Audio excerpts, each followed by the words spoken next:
Hello. Hello. Hello, everybody. And of course, Adam's not here. Figured Adam went somewhere else. What a time to step away from the screen. Adam gets disadvantage for the entire stream. You're not there when we start. You get disadvantage. Oh my goodness. You might think I'm joking. So many chats. I don't care. As long as he doesn't come back dressed up as something, I'm fine. He's going to come back dressed as breakfast food. That's what's going to happen. That's the thing, especially in the world of wireless headphones. Someone steps away from their screen, but they're still wearing their headphones. They can hear you talking about them. Oh, I don't know. Oh, no. We owe Adam after what he pulled during Fall Guys the other day. What did he do during Fall Guys? When he pulled Kate's tail and knocked her out. Oh. What? Look, I think we've established you. that in Fall Guys, anything goes. Oh, you were upset with him and Kate was upset with him. I was there. I mean, any excuse to get upset with each other, basically. That's what okay. So great about. Right, well, I just want to give you a hard time. I want to feel stream is almost overwhelming on my channel here. I want to feel included in giving Adam a hard time. I'm sorry. I'm looking at the squad screen. Squad screen. I'm looking at the squad screen. It's a big tent, and it's amazing. Everyone's welcome. Oh, this is awesome. Making sure. This is so cool. Just making sure my chat can hear my audio. They can definitely hear you, but I'm making sure they can hear me too. My desktop. Make sure that your Zoom and your Windows or your Mac is all the same source, because that's what happened to me the first time I did this. If Zoom and Windows aren't the same, then people won't hear us. They'll just hear you. Yeah, they can hear you and they can't hear me, so I'm adding my mic now. I'm just gonna front and center myself in this since it's my stream. Okay. And now they can hear me too. Yay. All these little squad streams, all the little windows, like they're all the same, but they're all like different in their own way. I love it. This is so great. Yeah. So question, how's everyone doing this week? Good. How are you feeling after your first real combat? I mean, we all survived, right? Well, yeah, but I mean, like as players, but also character-wise, that was your first taste of like combat, and some of you got hurt kind of seriously. Yeah. Yeah. Wait, I'm not hurt. Who's hurt? Smoop and Marenghi took some damage. That's right. We're all recovered now because we rested. But Arkhon took first blood. Arkhon took first blood. I apologize. It's going to be a little loud. That's okay. That is okay. Of course. But you should see the other guy. Those orcs got messed up. They did. Yeah, that was. I mean, I just wanted to check in because sometimes people get real salty, or they're like, I don't like how combat flows, because combat can be a whole different animal than like narrating and RPing and kind of figuring out what all your dice do. So that's why I wanted to check in, because it was the first time it was mostly all combat last episode. So that's why I just wanted to kind of do a check-in. No, I enjoyed it. It was kind of fun to have like an all action episode. Yeah, it was great. Yay. And also, we'll say it again later, but early happy birthday to Brian. It is actually happy tomorrow. Birthday. Happy birthday for what, tomorrow? Birthday. Tomorrow. Yeah. Nice. Yes. So fancy Brian is fancy. Champagne is flowing. It's going to be fun today. What? I just realized I think I had the wrong audio. Oh, no. So I have no idea if they could hear anything other than me just now. Oh, no. I'm asking my chat. Can y'all hear them? Or I'm is testing it mine they're, now. they're fine if it's just me. Yeah, now my stream. Be good now. And now my Discord is all other stream. Everyone is live. We're all live, right? We're all live. Everybody's live. Shannon's live. Cypher is live. Urban Bohemian is live. Nick Vision, are you live? We're all live. Yeah, we're all live. This is our We're biggest all squad stream yet. How are you? We are live, and we're being a bit silly because why not? It's the weekend, and it's almost my birthday. Yes, is tomorrow also Arkhon's birthday? No, I don't know. I haven't thought about that. How does one usually determine? Does one just go super random, or just pick a date they like for a character? I mean, it all depends. I've never celebrated a character's birthday in D&D, but when I do like Skyrim, and you have to, or Final Fantasy 14, you have to pick a birthday. I make it the equivalent of my actual birthday. So That's fair. Hey, congratulations also to Adam on making affiliate. That just happened this week. Congrats. Toot toot, Nicrovision. You say toot toot? Toot toot. Thank you very much. Yay. Partner next. Oh, whoops! I can't. Oh, I We- can't. we gonna open work chat. on it. Yeah, see that. yeah, that seems like an achievable goal. It's achievable. Yeah, it is. We're all I think if anybody stuck around to watch me get lost in Dragon Age for several hours every week, and I somehow got to be a partner, you're Like- okay. The number of hours streamed and the everywhere number of days streamed, those are easy. You can just knock those out. It's the 75 viewer average, isn't it? That's the one you gotta get. Essentially, it's like go for that 30-day. Essentially get everyone to show up for 30 days. You're good to go. Hopefully, Yes, and tell people when you're streaming so we can come raid and host and say hi. Yeah. We'll raid you. Yeah, that's the thing I gotta start we doing. can. If you keep are you streaming, Adam? Yeah, I'm streaming right now. Okay, so keep your stream up after this, and I'll raid mine into yours after this. Oh, Yeah. well, that's very nice of you. Yes, and we will come in and come help you. But speaking of help, while I make sure, I'm going to go give Adam some hosts, since we're all live and I normally host everyone else. Let's go around and see how everyone's doing. Who are you? Who are you playing? And I'm going to go give Adam some hosts while we're at it. Gary, let's start with you and work our way back. Gary Whitta, screenwriter and author, best known for co-writing Rogue One, a Star Wars story. Also wrote The Book of Eli, After Earth, worked on The Walking Dead, a bunch of other Star Wars stuff. And on Twitch, I'm creator and host of Animal Talking, the talk show that takes place inside Animal Crossing. We have another show called Talk Guys, where we interview celebrities while playing Fall Guys with them. And of course, this show, Dungeon Crossing. You can find me at twitch.tv/Gary Whitta, at Gary Whitta on Twitter. And I play a aquatic half-elf paladin by the name of Marenghi. He is a nihilistic, fallen paladin who has lost faith in God and pretty much everything after his family was killed in a random attack on his village. He's a bit of a grumpy old sausage, but he is in search of redemption. And I do think that there's a happy ending for Marenghi somewhere down the road. We'll see. Why was everybody laughing as I was talking about my family getting slaughtered? Because it was funny when it happened. Because it was really it was a surprise. It was at a 10, Gary. It was funny. I've tried to dial it down since those first episodes. And you've been nailing it, but it's just a funny reminder. We're like, Marenghi came in hot. Yeah, I mean, like a baby on a spike. I mean, it was rough. This is a fun game. This is just supposed to be a fun game with fun. Oh damn! I've learned since then to come down from like a 10 to like a 6. Now, to be fair, my character that I play on Rivals has a similar backstory, except it was her wife getting killed in front of her, not her whole village. But she wasn't a fallen paladin until recently.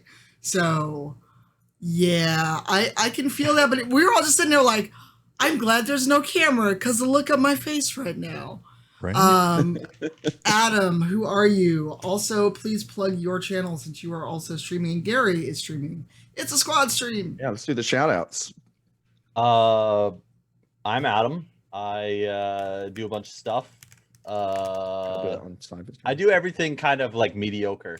So I do a whole bunch of things. I just do it all just kind of mediocre-ish. So I make games. You can find me. I'm now streaming over at twitch.tv/Nicrovision.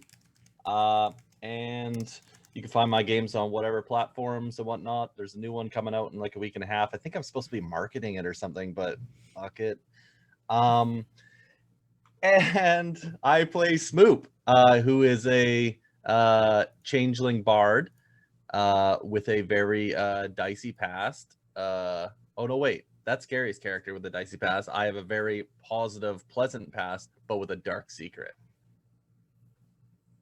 Okay, Shannon. My name is Shannon Woodward. I'm a human woman, and I am also an actor.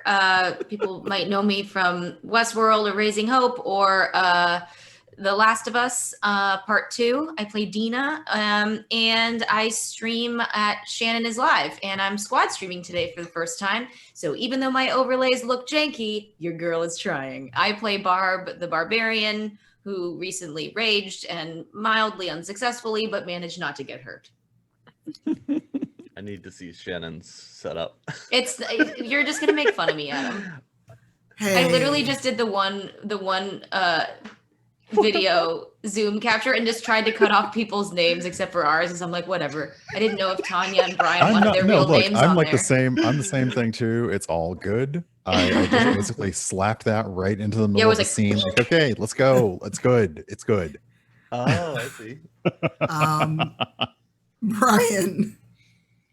Hi, my name is Brian Gray. I am also known as Urban Bohemian everywhere. I am a Twitch variety streamer a few days a week, recently partnered and recently part of a Twitch creator growth program, which is awesome. There's like 32 Black content creators on the platform.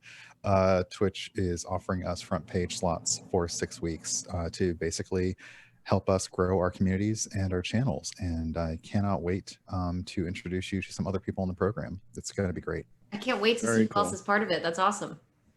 I will find that tweet, or if Ahmad can find the tweet listing all 32 creators, that'd be great. One of our friends is also in the program, but she's also live now, so pleasantly twisted. Everyone's live at the same time. The problem with weekends. And I'm Tanya. I'm your DM. I play all your NPCs and put everyone through their paces, and hopefully make this fun and educational if you've never played D&D or want to learn to play D&D. So, and what do? I do a lot of things on the internet. Everything. Yeah. Next week, D&D Celebration is happening, and I am DMing a game Friday night. We're actually going to get to play some of the new Rime of the Frostmaiden content, and we're going to take the rivals and some guest players through a short adventure. And I have a fun announcement coming Wednesday, 10 a.m. Central. There's things afoot. Yes, it is schemes, shenanigans, schemes and plots, and chicanery. God, what is it? Mike Laidlaw says there are japes afoot, which I'd never heard japes until he used no, japes. Oh yeah, jolly japes. Yeah, I was just like, sure, okay, we're gonna go with japes. It doesn't sound like a word you should be able to say anymore. It sounds wrong. Look, he's from Edmonton, so go take it up with him. Shit. I mean, I don't know if that's an Edmonton phrase or just an old phrase. Did you just start a feud now? What happened? Canadians are too nice to feud. Is this a very polite feud? It's true. I keep trying to start shit with Adam and Kate all the time. They just won't rise to the bait because they're too nice. Wait, is Kate Canadian? She is. Yep. I had She's no clue. Oh my God, I had no idea. Have you never heard her say a boot? Like, it's a dead giveaway.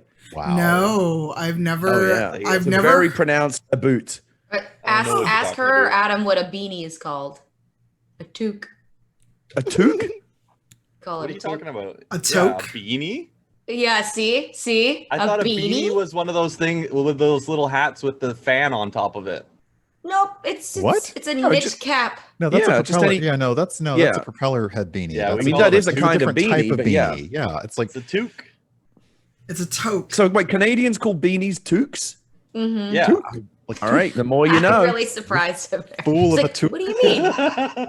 Are you a fool of a toque? Any Tolkien fans out there are loving this right now.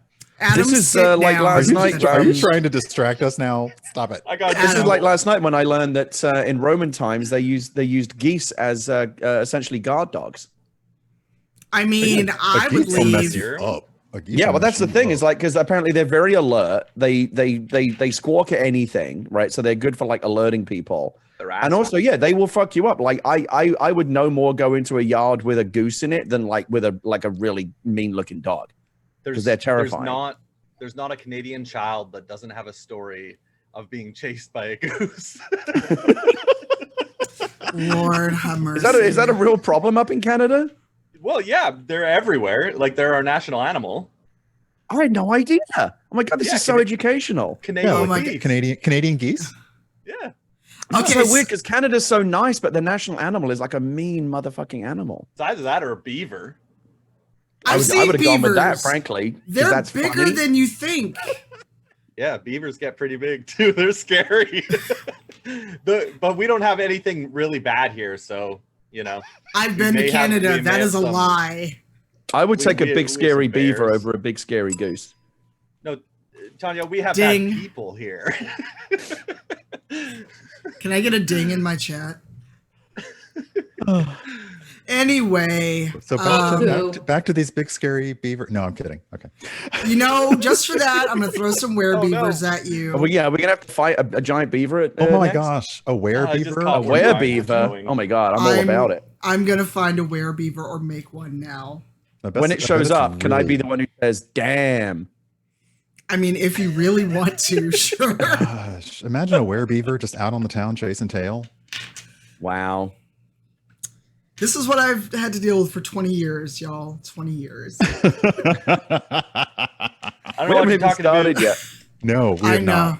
All right, so we should do that without getting too. Pull up my character sheet. Oh my God. Without getting too distracted about beavers and geese and whatnot. Recap last week's epic combat for our audience before we get started. Everyone had some amazing kills. Oh yeah.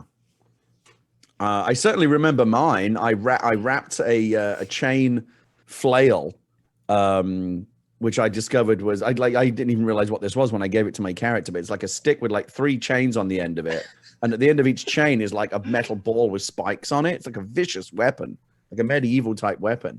And I wrapped it around this orc's head and basically turned his head into a bowling ball and then ripped it off his shoulders. That was the first kill of the engagement, as I recall. It was. It was a lot. And that wasn't even it got worse. Yeah, because there was some hellish rebuke, I think. That was Brian, right? Yeah. I really feel like last time you needed to learn like not to mess with the bards. I really wanted to do like magic-y type stuff, so I was like, oh, okay, here's a spell I can use. Oh, here's a spell I use. So yeah, I did Hellish Rebuke, and I basically made an Orc BQ, just self-immolation. It was great, and then I also used Hideous Laughter, which is just downright evil. So I made a poor orc unable to control themselves, and just set them up for an easy kill. But to be fair, I'm the first one who took a wound. A great axe to the shoulder, so they had it coming 10 times. They only had themselves to blame. I do recall, there was one orc that got a knife in the eye, a knife in the shoulder, was still struggling on the ground alive, freaking out. But I also remember me and Barb double teaming some dude, and he got pretty messed up. I'm also mad, Gary. I thought of a way better joke I should have told for the Hideous Laughter later, and I'm like, dang it. Let's hear it. No, it was kind of the same thing with I had the wording off, but yeah, it was basically like, did you hear about the changeling bard that took on an orc? He told him something that he just couldn't get out of his head. That's what I was going for, and it was like, I just got that, and then it went into Kylie, and that's just never mind. Oh, I need to soundboard that shitty laughter Shannon just gave you. It was like that's the sound of auditions. I liked it. I was just thinking about something else, but also laughing. I was like, wow. I thought it was That's also what they hear. It made me think of something else. Yeah. No. Oh my God, that audition is like great job. Thanks a lot, Shannon. That can be your soundbite for when someone gets saucy in the chat, and you're like, oh, that's so funny. Anything else before we get going? And I'm going to fix Shannon. And then there were 2 other orcs that we just made fight each other, right? And they just kind of went off by themselves and forgot about us. I think that's how we cleared up the rest of them. We did, yes. I'm just gonna fix Shannon because I chopped off the top of her head without meaning to. Oh, I think I also had to adjust my camera, so I don't think it was you. It was me. I'm sorry. I won't move. I won't touch it again. Yeah, I'll try not to move around or That's touch okay. anything. That's because it is okay because I can fix it. Aha. I really do like Shannon's green screen's like really working today. Like it really does look like she's in the Halloween aisle at Home Depot. It's what's funny is Zoom for some reason, because it doesn't actually use a chroma key, always you can see the green screen under my headphones. Right. Oh yeah. Oh, I didn't even But when notice. I just use the chroma key, it doesn't. It can see it. But I tried to take this picture at like level of sitting, and it really worked. Oh my god, it's amazing. Did you like go drag a chair over somewhere and sit? No, in the I just aisle? kind of squatted. Oh my you god. know? Because I realized that the green screen, like I can be anywhere. So at first I was Googling, I've been doing like sitcom houses and just, Googling people's really cool stream rooms. So like, it looks like I have some amazing stream room in here. I or need some something. of those. I need those. Oh, the I can BBC, send the you BBC some. a while ago put up this amazing Yes, I snagged archive all of all those. of all of their like the TardIS and like all of their famous sets from like 50 AFAB. years of television. Oh yeah, amazing. Yeah, I snagged a bunch of those. I just went with like I have like a really flashy like rotating disco ball, but I was like that's a lot. That might be too much. What is it like a nightclub? Never enough, Brian. There, Brian? Oh, really? What's that, Gary? I was gonna say, is that like a nightclub that you have in the background there? It is. It's a local party that I took this from. Like I realized like I have a surprisingly large number of like shots from like going out dancing because I miss that a lot right now. Oh. Yeah, like that's like the one that's I like it. Oh, I like that. Let's see how it looks. Oh, it's not bad. Okay, as No, long as it's not I like like it. super. I don't want it to be super like. And the main flashing point is right behind my head, so that's good. Okay. I mean, it kind of looks like your head is radiating that halo, like magical lights coming out of your head. One day, again, I hope soon. So, Cypher, where do we start off today? All right, so bring us back to the game. Yeah, You where do we s- start today? You all decided, since we're already at the Shrine of Savras, you stayed there. Now with the orcs defeated and their corpses are outside the walls of this old fortress, you were safe to take a long rest. Everyone should be healed. If your character sheet does not reflect that, please update it. And you decided to go inside the shrine because it could rain, it could do whatever. And there are 4 rooms in the belfry. If you look at the map, and I will find that link I gotta for find you. that map again. Let's see here. SOS. That's the PC version. I think I had the one with the larger one with the DM on it. Hold on. I will put it in the chat, and I found it. That'd be awesome, and then I can put it up. There, it's in our Zoom chat. There you go. There. Okay. There's nothing bad for us to see on the DM version, is there? It shouldn't be. Just look at the map because I only sent you the map link. Okay. So if you investigate, well, first off, what are you doing when you all wake up in what's left of the belfry? You didn't sleep outside. You went inside. Okay. So there are 4 rooms. The long one where you walk in, that's the longest room. There's a door keeping you from the next room, and there's a room on the right and a room on the left. Well, I don't know about you, but after a good night's killing, I always wake up pretty hungry. It gives me an appetite. So I'm wondering what's for breakfast. Marenghi is like, what's for breakfast? Well, you are roughing it. You do have supplies. You can set up a campfire outside in the courtyard. You could investigate your surroundings, kind of plan which way you want to go to get to this city that you're looking for that has been taken over by orcs. It's all up to you. So let's have a bit of role play. How is everyone waking up? Are you talking to each other, or what are you doing? You are in the part that says S7. Okay, so as far as we essentially nobody after we dealt with these, there was no one else hanging out. We just camped in the inside and we're like done. Yeah, you all took care of the orc guards that were there. The number was determined by a roll of the die, and you slaughtered all of them. The 2 that fought each other. They may have fallen off a cliff. You don't know. They didn't come back in the night. No one knows what happened to them. For now, they haven't returned. But you never know. Okay, I didn't with guards. Guards made me think that they were guarding something, someone's inside. Like I didn't know if it was just okay. So They apparently could be. We haven't heard. Sorry, I meant like people. Like we haven't heard anyone else after we took out the orcs. Cool. Okay. Cool. No, Got it. but you know, you could be onto something that they were guarding. I need to stop talking out loud. Apparently, nope. Never mind. Ignore all that. Nope. Did you say we were in S6, Cypher? S7. S7, sorry. S6 is that tower where that orc guard was. Right. That you S7, took we're out. right in the middle. Right in the center. Yeah. Correct. Because there's still a where- roof on it. So you went inside to sleep. Where was Marenghi sleeping around there, Gary?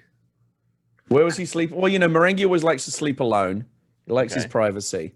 So I was probably, I'm guessing Marenghi was either sloped off to like S8 or S9 behind one of these doors where he could get some privacy, or just like in like one of the corners of S7 here where he can be left alone. Okay, I was right beside him. Yeah, of course. All right, so this is a moment we're going to stop and talk about this. So this is a matter of player agency.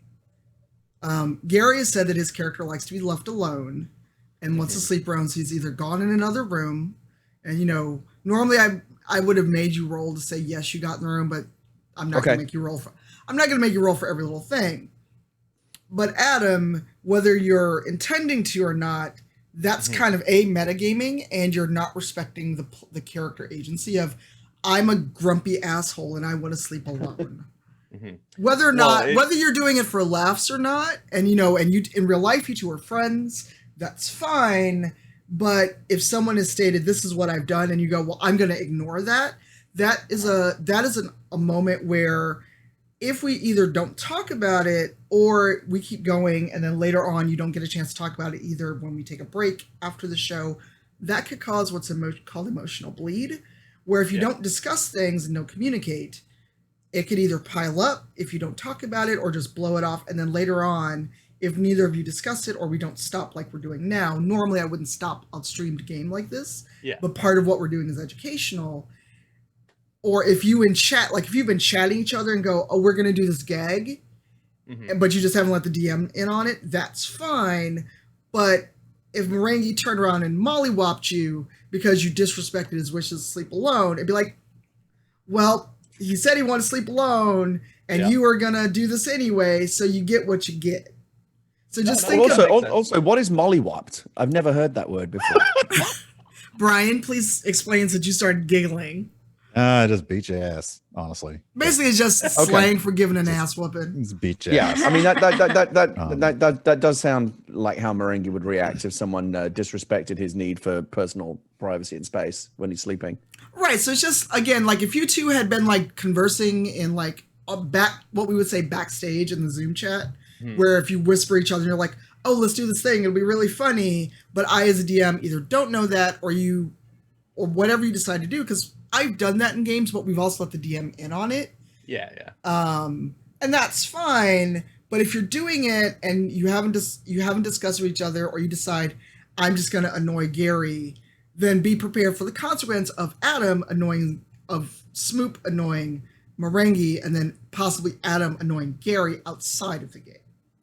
Okay. So, yeah. I really appreciate like that feedback for sure. Like, because I wouldn't want to purposely annoy anyone, but I also do want to make it clear that I am also intending to be annoying to Marenghi, B, emotionally bleed Gary in real life.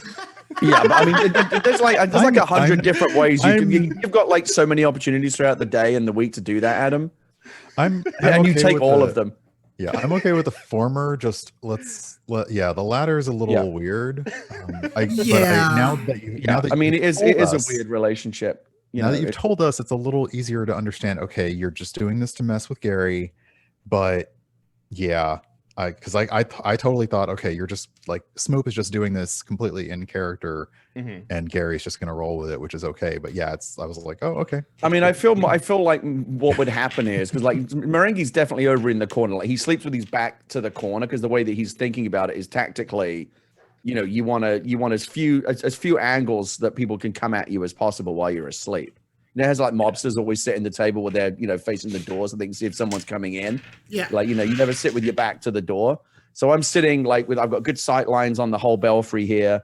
Got my back to the corner. I can imagine Smoop coming over trying to annoy me, but Marenghi would probably give him like a grumpy like growl, like I'm not in the mood. And Smoop would get the message and slope away, not wanting to be mollywopped, which is what would happen if he didn't heed my initial growl. I'll move as close as Marenghi will allow me so that I can. Yeah, that's way on the other side of the room. Okay, but no, and keep in mind too that if you're doing this, both player that you are intentionally trying to annoy and your DM, this is a yes, but there could be consequences, and also wanting to intentionally evoke emotional bleed and right now considered play stopped for the moment. Wanting to intentionally evoke emotional bleed is a very bad thing. It is, I speak from personal experience. I know. I was just. I understand that emotional bleed is a bad thing. I think Adam knows that he can't emotionally bleed me because I'm immune to his tricks. But in general, yes, I think that's a very good rule of thumb to remember. Well, also remember you're not the only two people here. Yeah. Right. And there are people watching all of our streams, and that's not a good example I'd want to set for someone that maybe doesn't know about D&D and about table behavior. Because if this was a con and you did this, you would be gone from my table. Oh, wow. What is a con? A convention, like if I was running a convention table, or if there weren't consequences, like, stream's over, goodbye. Because, and I speak from personal experience, I've had campaigns, long-running campaigns, end terribly, or I left the campaign because lack of communication, emotional bleed on whoever's, like sometimes on my part when I was much younger, sometimes on more recent events. It's something to just be concerned about. Now, if you want to talk about this after the show and be like, okay, our bid is going to be Smoop and Marenghi just kind of nag at each other and we're doing it for laughs, fine. But you don't want that to leak out of the virtual table. And also, again, there's 3 other people here.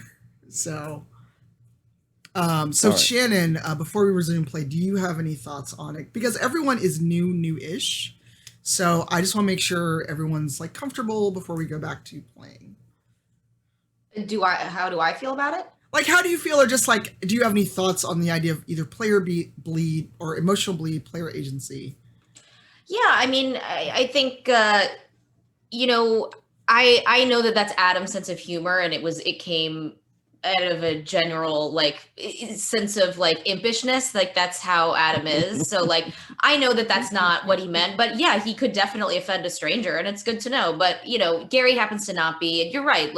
I didn't balk at it. It made me smile, but I think it's a very good lesson you're teaching everyone who's watching. And I think it's important to know that, especially if you're playing at a con, or you're playing with strangers or people you don't know, or even people that are sensitive to that. I think it's important to be aware. So I'm glad to have learned that. Hey, and Brian, anything from you?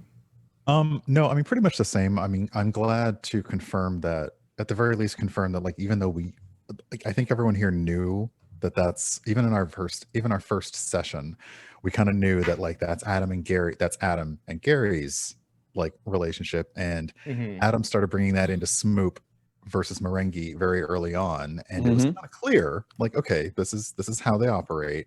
But yeah, I think it's good to kind of call it out to say how just to confirm how far is it going to go, because you guys can be slapstick all you want during this, or you can be a funny guy and grumpy guy, and it's good, it's entertaining, it's great role play. But as long as we know that it's okay, this is just you guys kind of getting at each other, and you let us know that that's how you are, which I think is also pretty important. So we're not are they actually cool, or are they not cool? We're sitting there are y'all really fighting? Should we take a break? Yeah.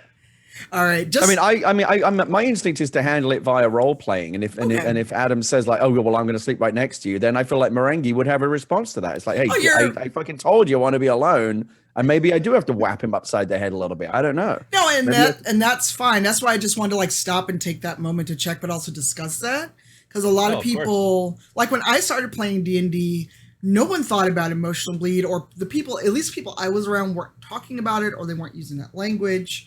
And D&D wasn't as widespread because, I mean, it almost died out 5 years ago. And now it's back with, like, we're here doing this. I make part of my living playing D&D. So it's just something to think about because, again, we all get a chance to hang out and talk and know each other versus the people just watching us that may not know. All they know is, oh, my God, it's Shannon Woodward, or it's Gary Whitta, or, Urban Bohemian, I love his streams, and Adam, I love his games. And they don't know you as real life people. So that's the other part of it too, is maintaining that distance for not encouraging parasocial relationships, or not having someone go, "Oh my God, Gary was mean to Adam. Now I hate Gary," and stuff. Not engendering that kind of thing. I mean, I think we have established, like in the role playing here, that there is this dynamic between Marenghi and Smoop. That Marenghi's a bit of a curmudgeon, and Smoop is this kind of clumsy imp that's constantly kind of, whether inadvertently or not, needling him, and that can be funny. But I think you're right that, like, again, if I decide that my character wants to sleep by himself and Smoop doesn't respect that, then that needs to get addressed and dealt with, like, with it in character, I think. Yeah, and it was more so because Adam said that, I'm intentionally trying to emotionally bleed Gary. That was like, okay, let's talk about this. But yes, so, scene, we're back in the game. So Marenghi, you are sleeping in your corner. Yes. One eye open. One eye open. Smoop, you're on the opposite wall because that's as far as Marenghi would let you approach. Barb, how and where are you sleeping? I was thinking maybe I was sleeping in S8. Okay, so you got in the room and you're by yourself. Yeah, we'll just wiping down with a little moisture, trying to, wipe off the grit before I put on my very, very thick armor. Yes. And Arkhon, what are you doing? Wait, where was everyone else sleeping? So, I keep pointing at the map like you can see the map where I'm pointing. So the corners where the main door is to walk into S7. Got it. Marenghi's in the right corner, Smoop's in the left corner, Barb is in S8.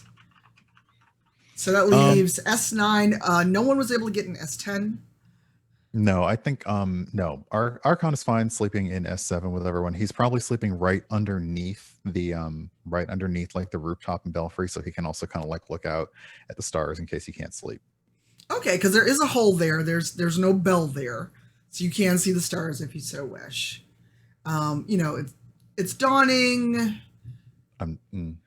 Yes. Arkhon knows where to find the hole. Just had to say it. But yeah, he's cool. Everyone's like, he's fine.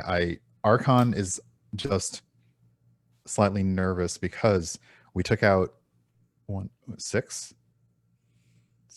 or 6 orc guards. I think it was 7. It was 6. It was 7. It was. No, you're right. We were the badass. 7 from up top. Yeah, it was like 6 plus the one in the tower. Yeah, it was one in the tower.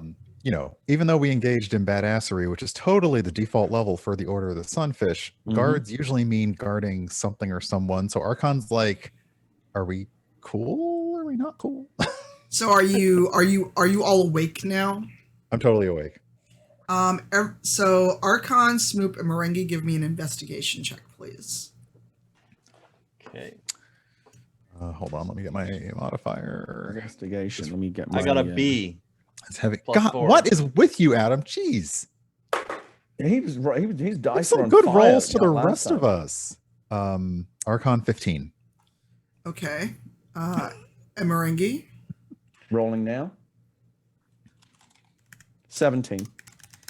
All right. All of you notice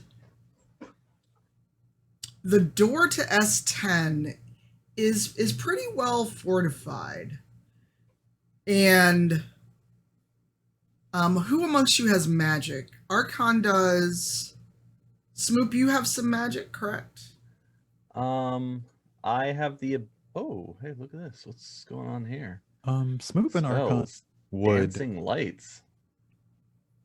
I already cast that on my Zoom background.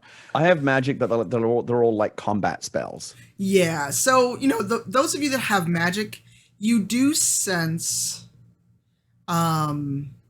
something is beyond this door, because you just notice for a broken down fortress with one wall literally crumbling away, this is a really well fortified door. Which door is this that we're looking at? The one to S10? Correct. Okay. Mm-hmm.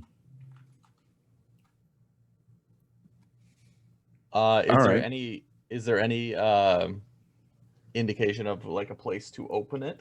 Is it like locked with a key, or is there some sort of big lever? Or... There's not a lever. What there is, it's like there's a design on the door, and on one of them it looks like you could almost stick like an animal's paw into it and turn it. Like an orc hand? Ooh. No, more like A rat paw? no, not quite a monkey's paw. More like if it was a chicken or a turkey. Like there's three. Is that like a rat? Like a rat thing? Like, are we like doing the whole like thing? So like three. I can't do my fingers. Do we need a that way. chicken to open this door? Not a live chicken, but if Thank you for the clarification. Thank you for that distinction. Yeah, kind of like that, but like three claws and A little talon. yeah. So like this, I can't like make my fingers do the thing, but like three claws and what would be a thumb, but it's like something is like trying to open, like if you're trying to open a wide mouth jar and you only had three fingers, like if you were missing your pinky and your Okay. so kind of like a claw. So this door has a lock that is intended to be opened by some kind of avian claw. That's what it looks like. What? Okay. All right. Are we all gathered? We haven't seen any chickens or birds around, right? Since we've been here. True, but I mean, there is a whole empty belfry, and you've only noticed the one door so far. But because you all rolled so well, you notice these holes that look like a lock embedded in the door. If you hadn't rolled well, you wouldn't have noticed that at all. So maybe we should poke around a little bit more and see if we can find something that could fit this lock. True, and there are doors to the right and left. Barb slept in S8. No one has gone in S9. Okay. All right. Are we all assembled now? I'm happy to Sunfish check out assemble. S9. Can I go check out S9? Absolutely. And Should I- Archon's gonna ask Barb if there was anything in her room that looked like it might match this, or any symbols or whatever. Yeah, because Barb's already been in S8. Have I seen anything? Do I roll for that? Barb does not have magic, so that won't help you. Okay. If you want to do an investigation check specifically in S8, go ahead.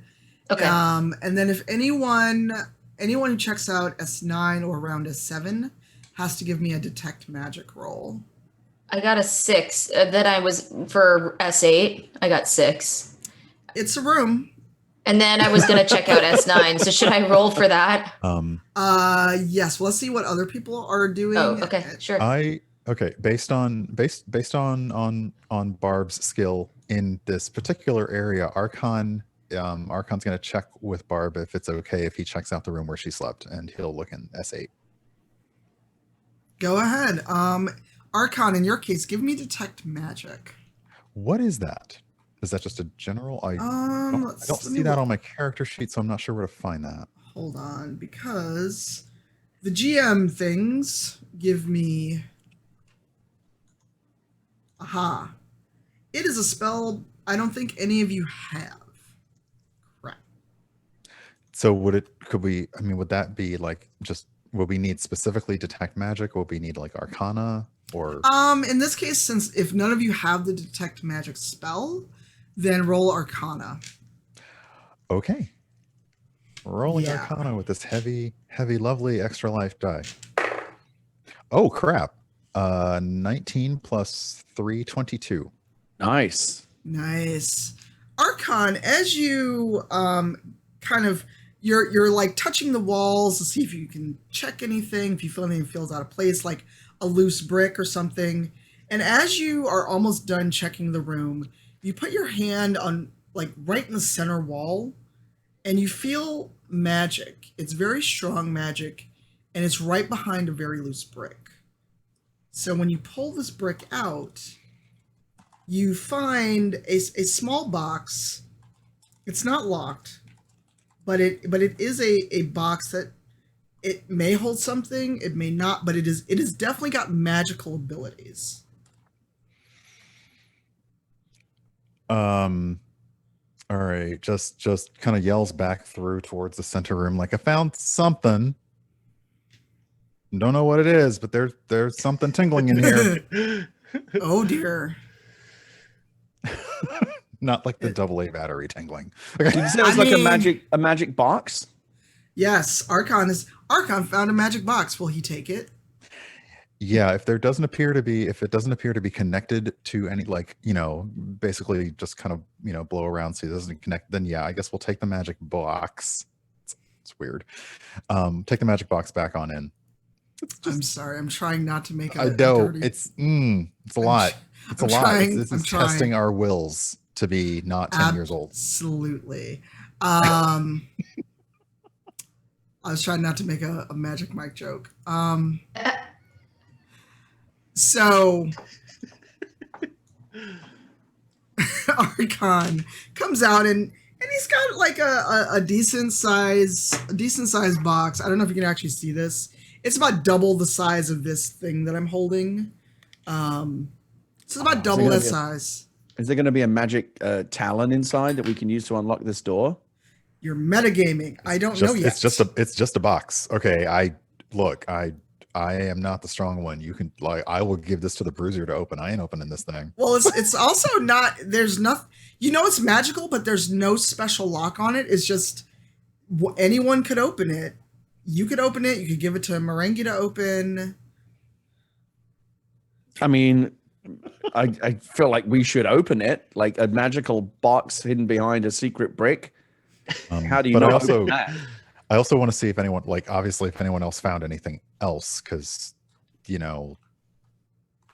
magic is weird.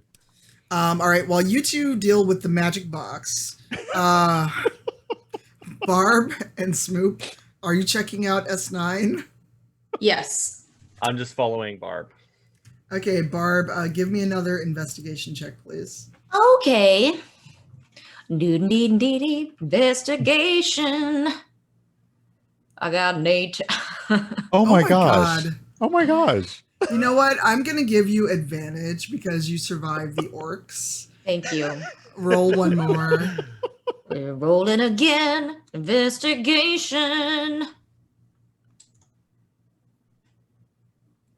I got a 9. Oh my entire goodness. Are you kidding me? I Okay, wouldn't Shannon. joke about investigation. Okay. Should I roll too? Because I'm with. I mean, you can. I think feel the song might be holding you back on that one, Shannon. You know, on if the AI is hurting me for songs, we deserve our extinction, you know? Shannon, I feel like I should just send you some physical dice. At this point, I would welcome it. Well, at any point. I have no dice, and they're very beautiful. You have Only no Shannon. dice. Only We gotta Shannon. get You you heard some that. dice. Shannon needs dice. So only Shan's. Hit me up with dice. I feel like Let- I feel like the dice cup is going to runneth over now. Oh, So only Shan's. I threw a link in my chat dice. where you the heck can is that, go buy Shannon? dice for Shannon, and it helps us. Do you have like a PO box, Shannon, for people to send you things? Yeah, I actually just posted it for the first time yesterday because I was like, is that a thing people do? And Oh, it the totally guys is. over at Descartes Games were like, yeah, it's totally okay to give out your P.O. box. I was like, okay, because I've had it for forever. I really Yes, get my mail there. Yeah, but PO boxes are good. Yes. I have a PO box. Just tell someone when you're mailing them something, because with the pandemic, it could sit there and we'd never know. Mm-hmm. I had a gotta get package full for like set of dice. I had a package for 2 weeks. No one told me. It actually, I will say, the only thing I do every day is I go to my PO box to get my mail, but mostly just because it's the only field trip in the pandemic. Oh, With That's like nice, a though. That's face shield nice. and like it's Well- actually, and then I'll just drive around for an hour listening to podcasts and be like, I left the house today. And judging Prepare people. for a deluge of I dice. don't know. Oh, that's awesome. No, I do. All That's right. nice. That's nice. Welcome, Raiders. Smoop, what'd you get? I am rolling right now, and I got Shannon, that fucking song.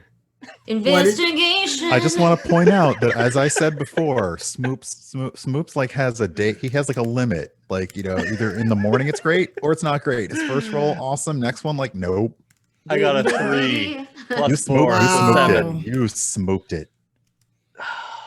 Wow. Wow. So it appears me and I just want to say, if anyone wants to send me some dice, I also have a PO box, and it's right below. It's right. You can scroll down. It's one of the panels. You can send stuff to. Hey Gary, do you with a PO wanna box. can I spam the link that will help us get points with level up dice? I'm putting it in the Zoom chat. Yeah, of course. I don't It have gets a PO box, but I do have a PayPal and a Ko-Fi. So I'm just saying. we should do that. Hey Dasbeth, can you make a link for the cast of where to support the cast, please, if you get a chance? I have no But shame. having more dice is great. Is anyone here a dice? Tanya, would you consider yourself a dice goblin yet?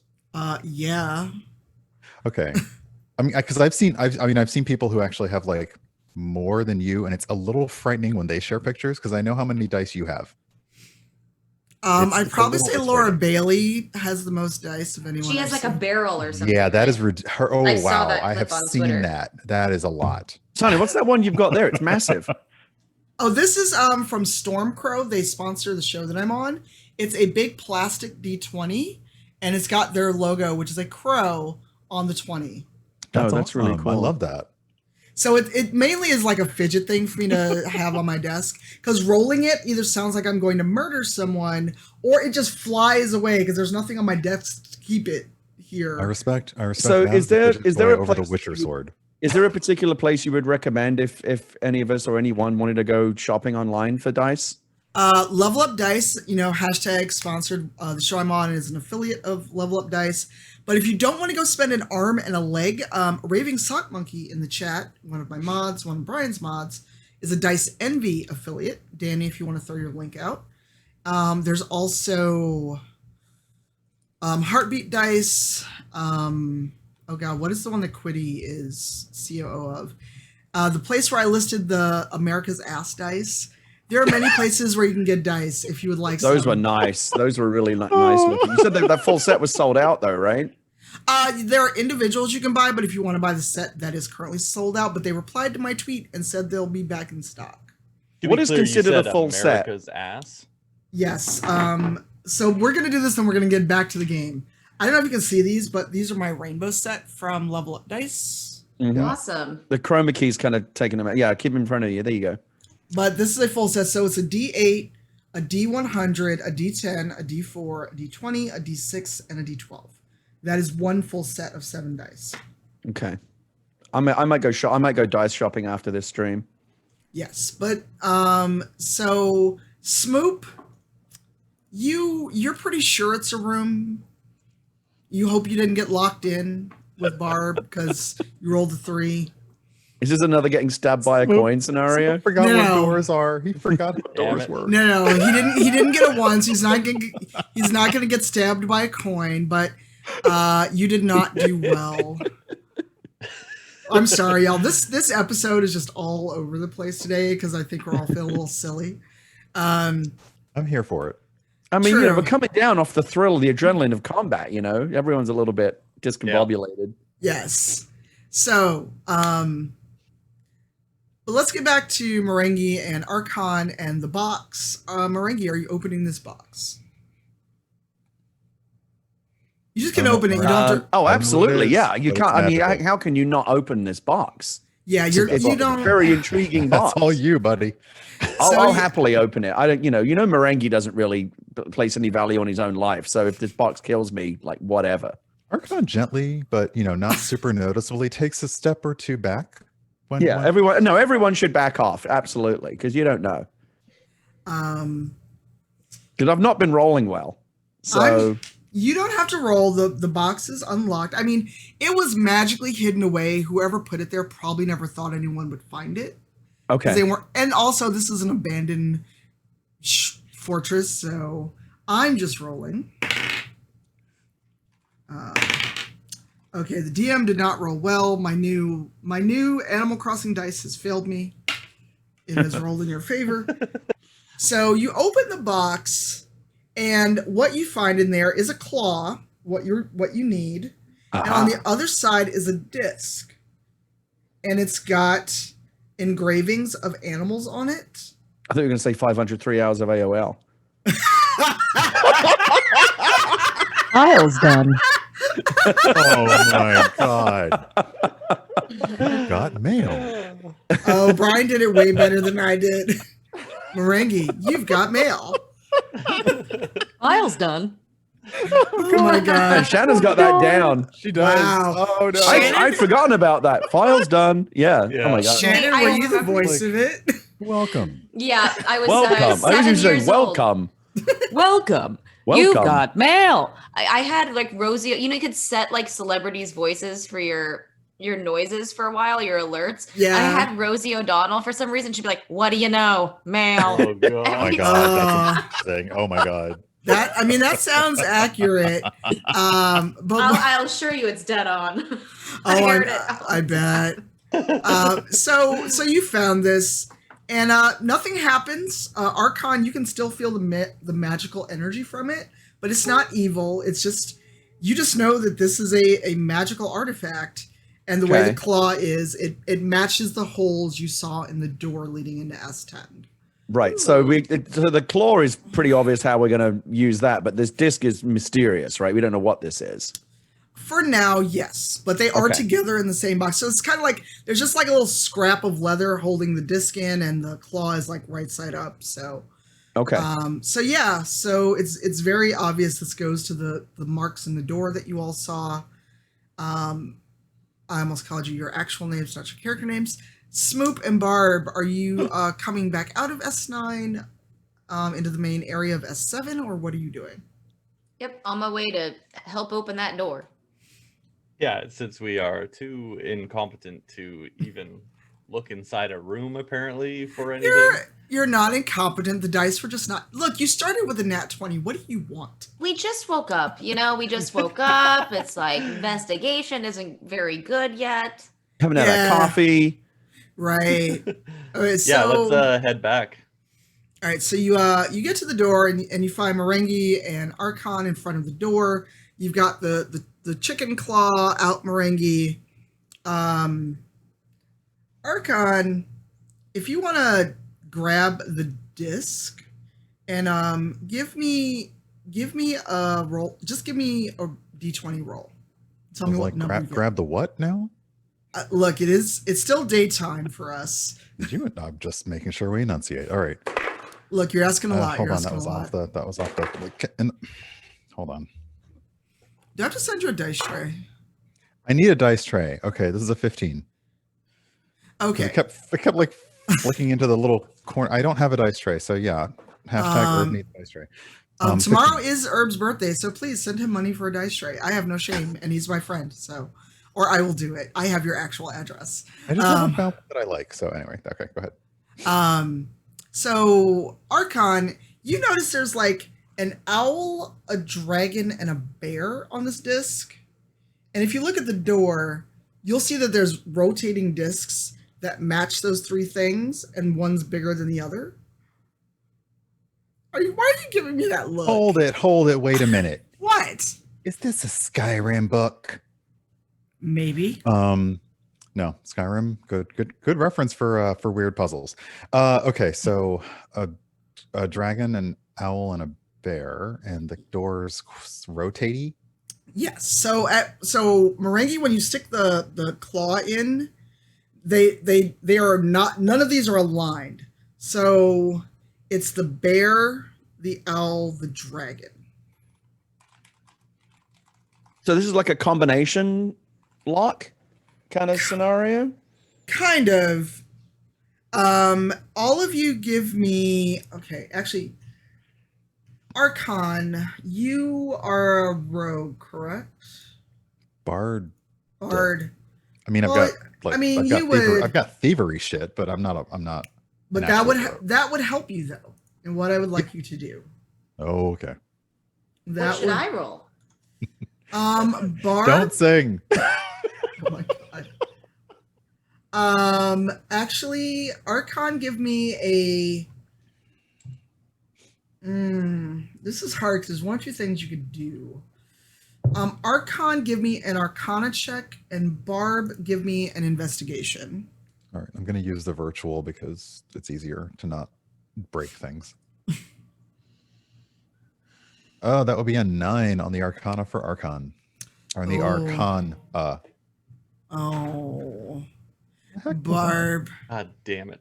Yes. what did you get on your roll? What am I supposed to roll? I wasn't sure. Which one. Investigation, please. Oh. Come on. Did you just 12! I did it real quiet. Where is it? Is there a little person inside your mouth? You told me you were a human woman. Oh my god. I'm not believing the human woman story. I don't know. Well, there's two of us. Wow.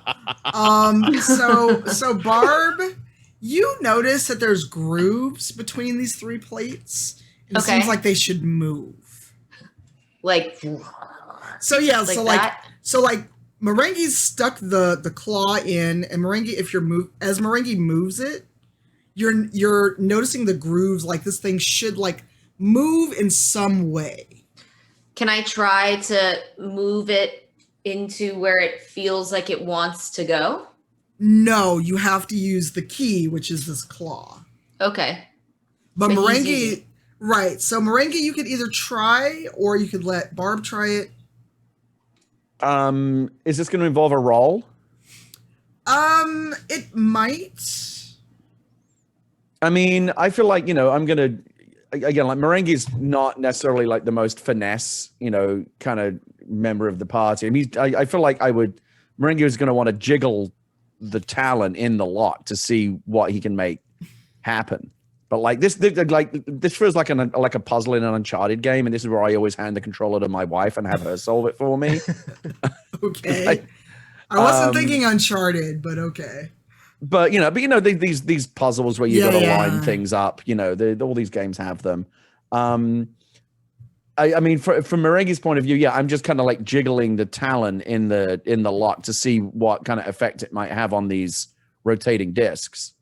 They move a little bit, but you're not rotating it enough for it to have any kind of real effect. Where it's almost like when you're trying to jimmy a lock in Skyrim and you almost get it, and then it all goes back to Right. place, and you have to start Yeah. over, and you're like, I hate life. Okay.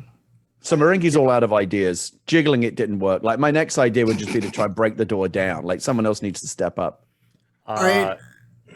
Barb or Smoop or Archon, do you want to try the lock? I mean- would love to. Oh, go for it. Barb, would you like to go first? No, it's fine. I mean, you have other abilities. The barbarian maybe shouldn't be doing the key. But we love the song and we love Mouth Lady. I don't love Mouth Lady.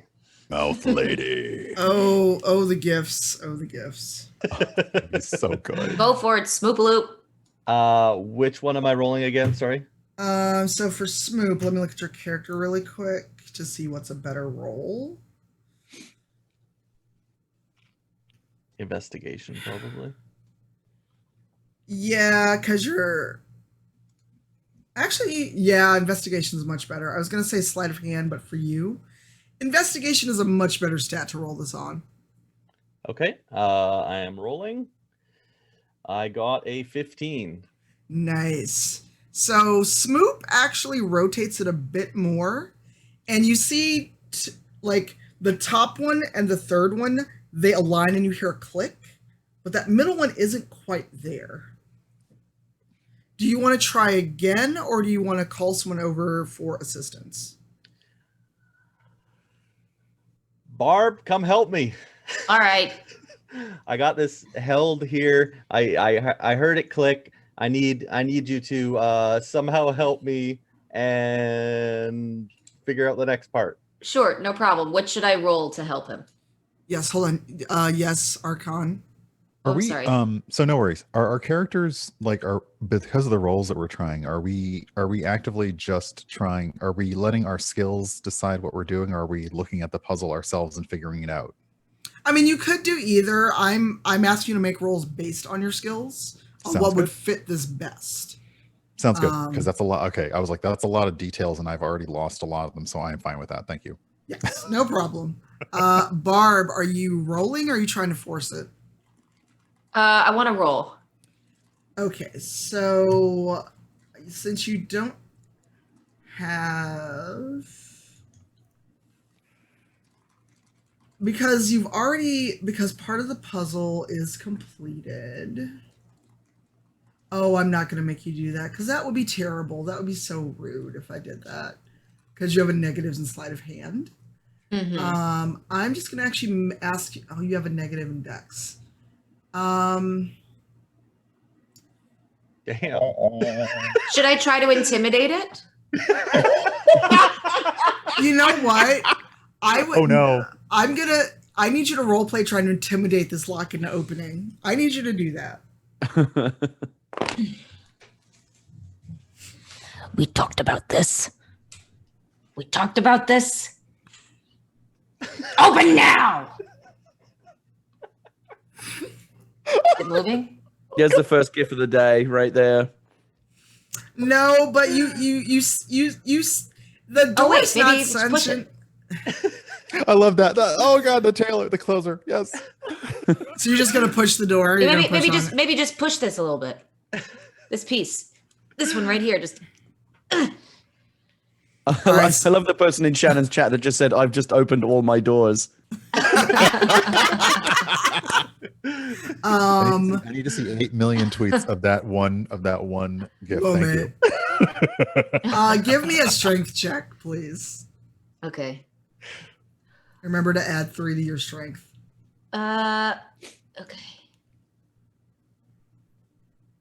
I got a 12. You know what? Just for the good acting and RP on that, you nudge it just enough to where you hear that satisfying click. Because the other 2 parts of the puzzle were already finished. Guys, we got it. And you hear like like in movies when you hear like all the clicks and everything's kind of opening up. Check out the big brain on Barb. Barb would say, "Oh my god!" And the doors swing inward, and you see an altar in this room. And because the ceiling is kind of raggedy, there is the movie-ish hail of light on top of this altar. Uh-oh. I just want to point out that Barb has now burned a door down with her breath and scared one open. Yeah. I mean, Just by talking to it. Barb is awesome. I wouldn't fuck with Barb, but Absolutely not. Especially not if I was a door. Like legit, Barb has had some of the best moments, like the dire wolf bamboozling, the burning. of the- Yes. and yeah, you intimidated a lock open. That's badass. Yeah.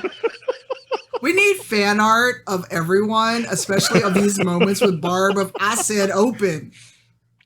All right. So what is it that we see here? Some kind of you find explain an it- altar. describe it again? Okay, an altar. So I'm Some going. Indiana Jones level shit. I don't know. All right. So I'm going to give you a description. This time I'm not hacking it. I'm just going to give you the description. So as you get into the room, you see this altar, and because we don't have actual movie effects, just imagine kind of a crumbly ceiling with just enough light filtering through to give that kind of dust mote. This is like some shit's about to happen moment in a movie. If you touch it, maybe, or just look at it, you don't know. But what you see and what you notice are human skeletons in tattered priestly vestments. And on each side of the room, so like each side left and right, there's 4 narrow windows, so 2 on each side. And carved into the top of the altar is a humanoid eye. So you've got skeletons, you've got an altar, and there's an eye carved on top of it.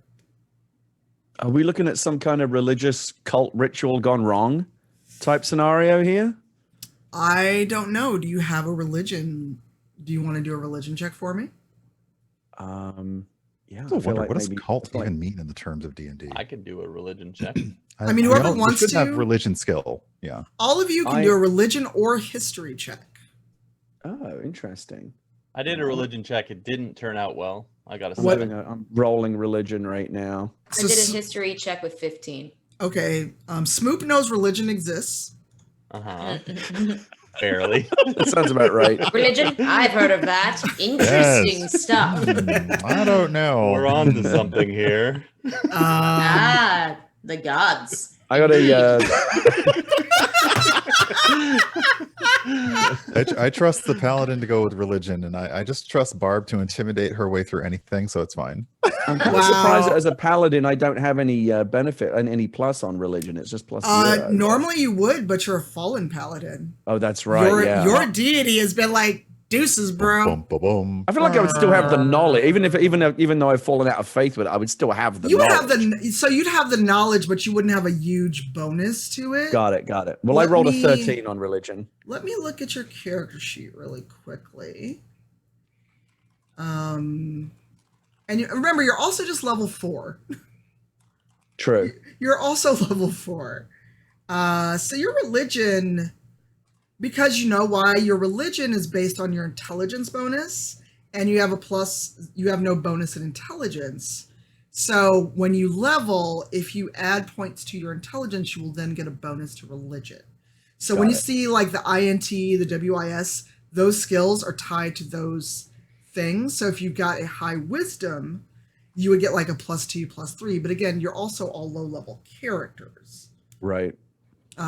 So we could talk about re-rolling your character another time or looking at your character, because you put a lot into strength and charisma. There's a decent amount in constitution, but I think the lowest thing you can have is an 8. I mean, you have a 10, so it's like you are average human intelligence. You're not stupid. You're not low level intelligence, but you're not going to get a bonus on any intelligence based rolls. So maybe as I get points to spend, as my character grows, I should look to improve those areas. I would say that and or your dexterity, because unless you're like running around in heavy plate or something, because you gave yourself a lower score, the lowest of your point allocation was in dex. That's why you've got a negative modifier. So you actually you subtract one when you have to do a dex check. So as you all level, you'll get an option of I want a feat or I want an ability modifier, and it's usually for 2 things. You could be like, I'm going to put a point in dex and a point in intelligence, 2 in intelligence, 2 in dex. So that's gonna kind of manage how you add or subtract or don't take a bonus when you do rolls. Okay.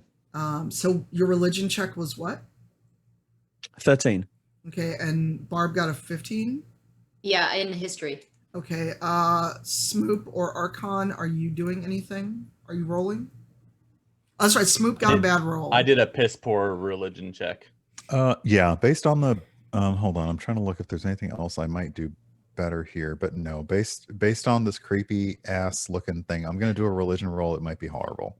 Okay. It is a 21. Ooh. Nice. You're I can't devout, clutch roll. baby. I wasn't expecting that. You didn't mention you were a priest. I'm establishing a new church. Brian. Faith, my brothers and sisters. Faith. I just need you to send in. No. I grew up with that shit. Start speaking in tongues. Nope, never mind. We're not doing that. Nope, Okay. nope. Oh my god, I can't. Wow. All right. So everyone except Smoop, when you approach, well, I mean, he got a 3, or a 6. He knows religion exists. You gotta live by the dice. But whatever this I means, he's not going to know. And I only know because I'm the DM. So you find this eye carved in, and as you all approach it, those of you that rolled well enough, you have this moment almost like not an out-of-body experience, but like you are like experiencing something while also watching yourself. It doesn't feel like I'm near death. It feels like I'm having a vision, which for some of you may throw you off because you're not having a vision type. And what you see is the 4 priests, as they were in life, chanting above this altar, one of them with a chalice of blood, about to pour it in, but then there's an earthquake. There's all this shaking and rumbling. You guys are seeing this, right? So everyone except Smoop is seeing this. Yeah, I'm not. We're all having this vision, this shared vision. Yeah. Okay. So you're all having this vision.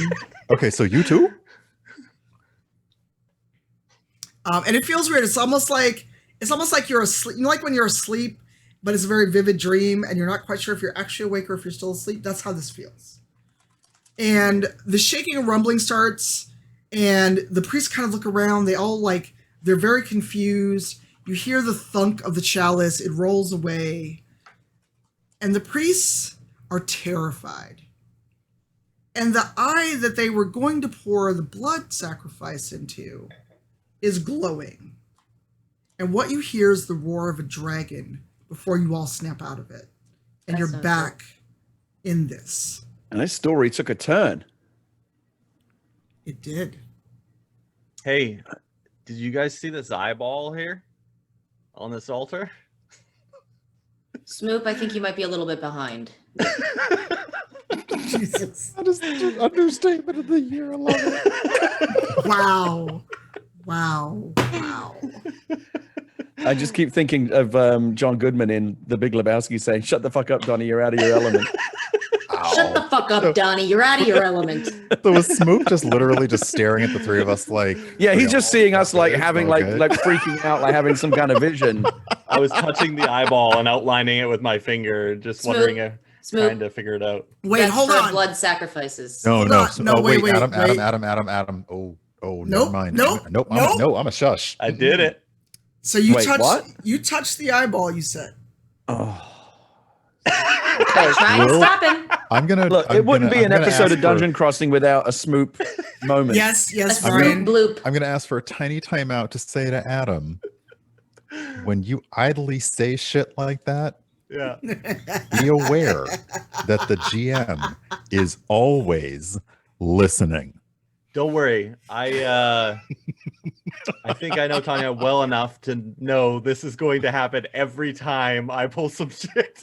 Yeah, if you're gonna go off half cocked, there's gonna be a consequence. She's not That's going to what let we're me get learning. away with it. This is So hold on. fun. So Smoop. This is So fun. unilaterally, without checking with anyone, Smoop just went and touched this eye. Well, Admittedly, y'all the were, 3 of like, us were all, zoned but the out. 3 of us probably like were stuck still, like frozen, watching a damn vision. He was probably like, "Well, fuck Right. it." So yeah, we weren't able to stop it.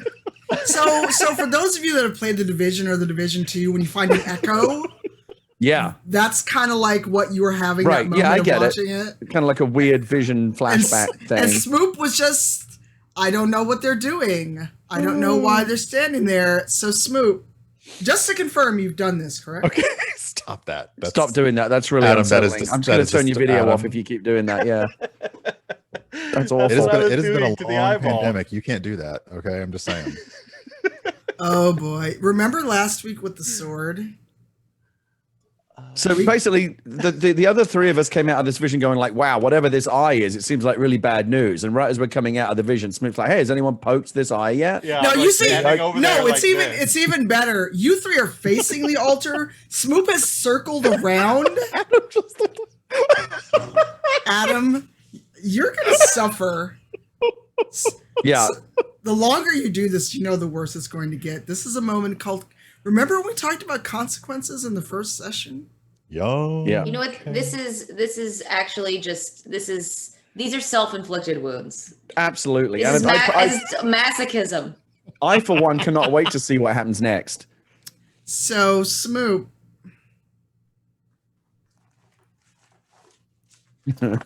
roll me a d20.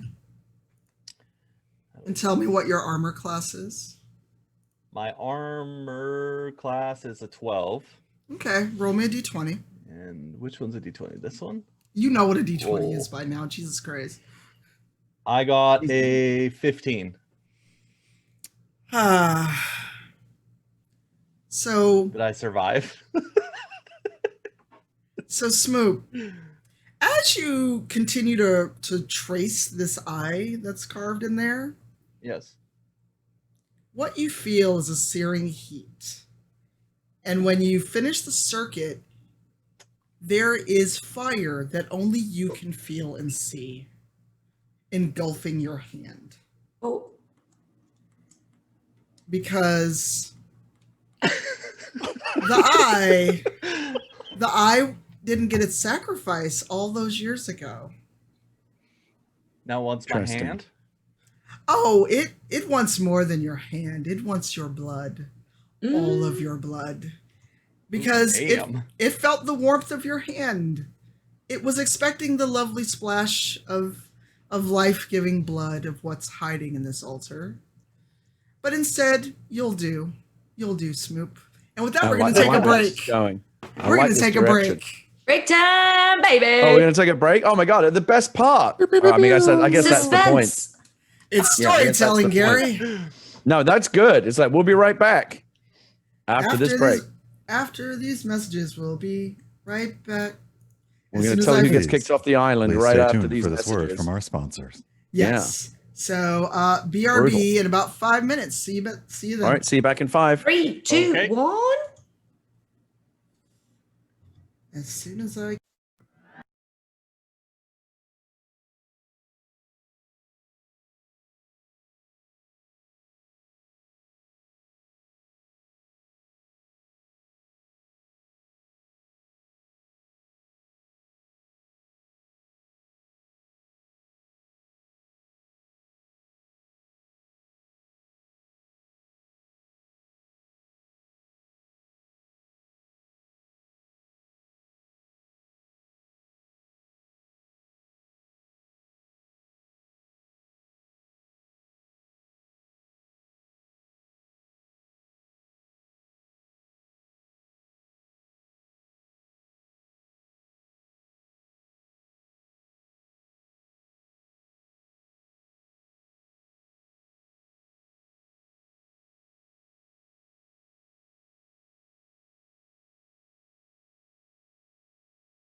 Me too. Same. Hello, right. everyone. We are about to be back. We're back. Yes.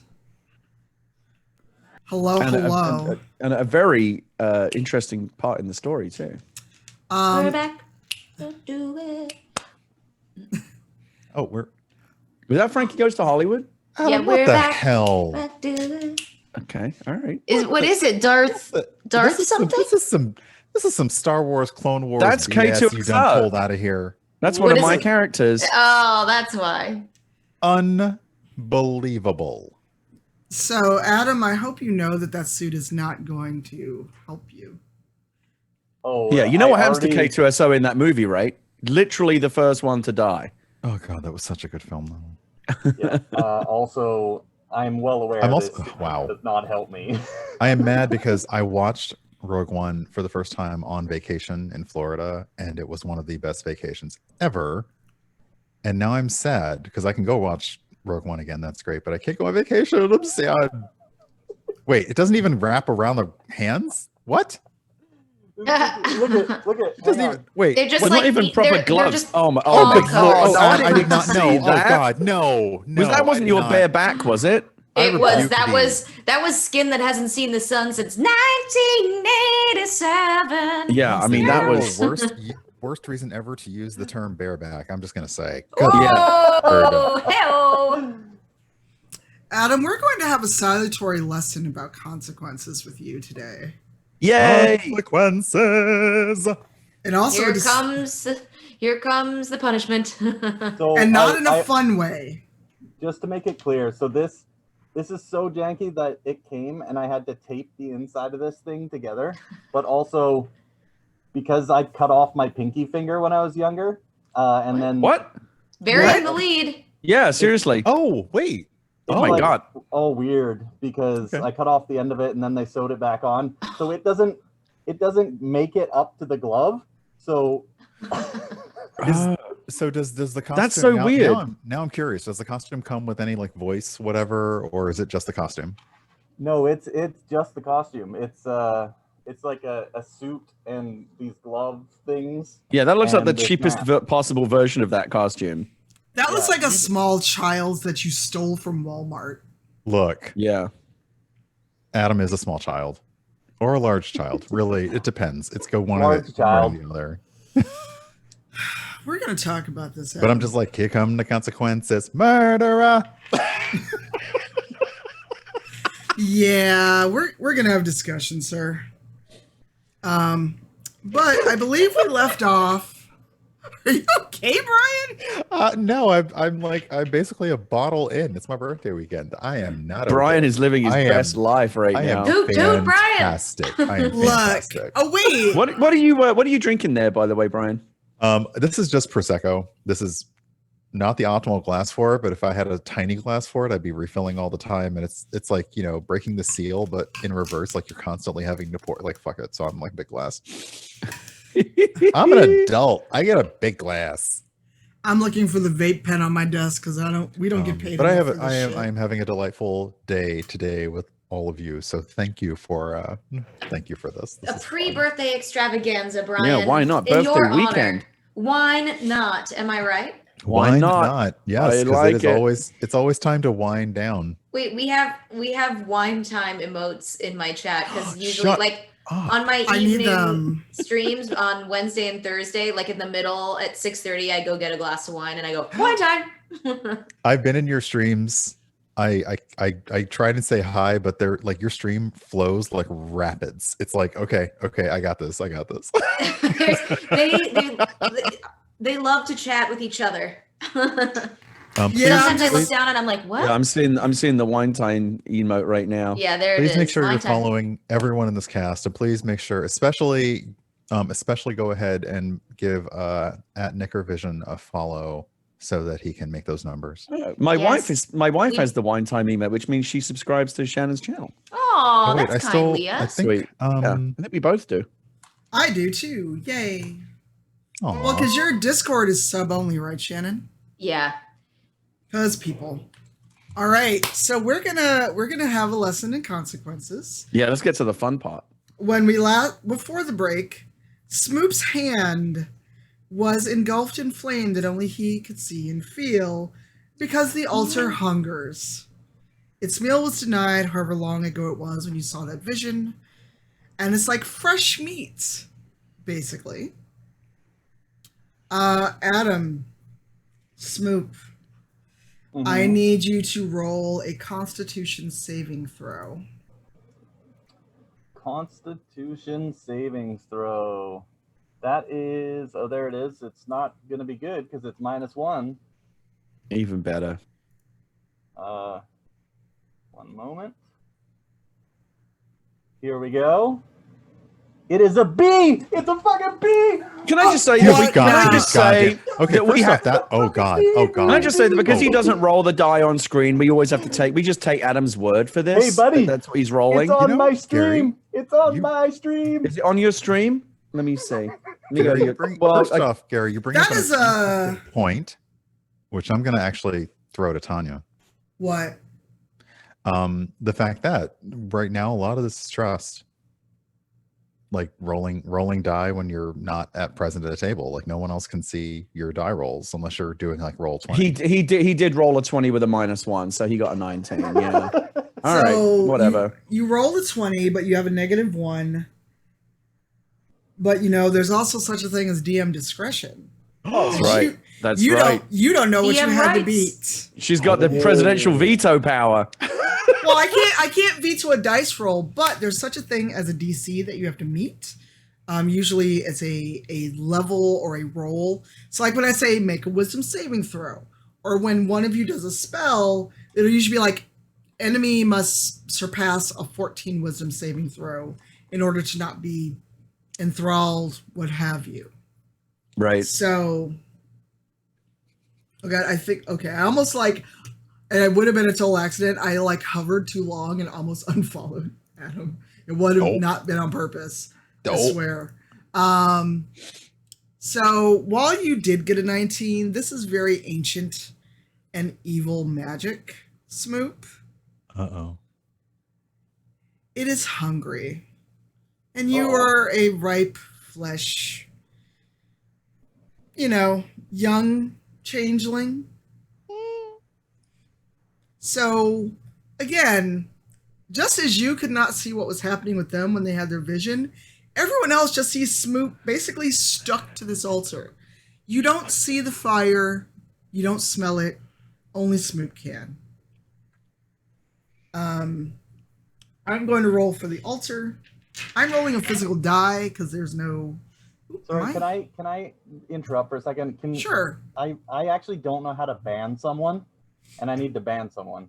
Right click on their... Oh, that person's going around to all our... So right click... Oh, I'm not a mod. I can't do it. Right click. Actually, I'm not seeing the anything. easiest way is to do /BAN and their username.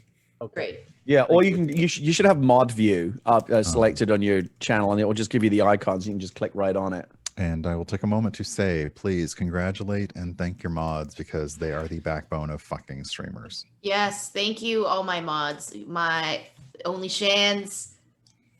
Also, if you want to make any of us mods, Adam. Oh yeah. Yeah, you should mod us in your channel. We'll take care of business for you. And because I also don't know how to do that yet, streamers all talk, Jim can whoever do was doing mods. that crap is now banned in probably all of our chats. So I didn't see anything. They may not be in yours yet. It looks like they're bouncing around. yeah. Okay, So that I put it in our Zoom chat. got it. Sorry about that, guys. I just No, you're No you're worries. fine. No.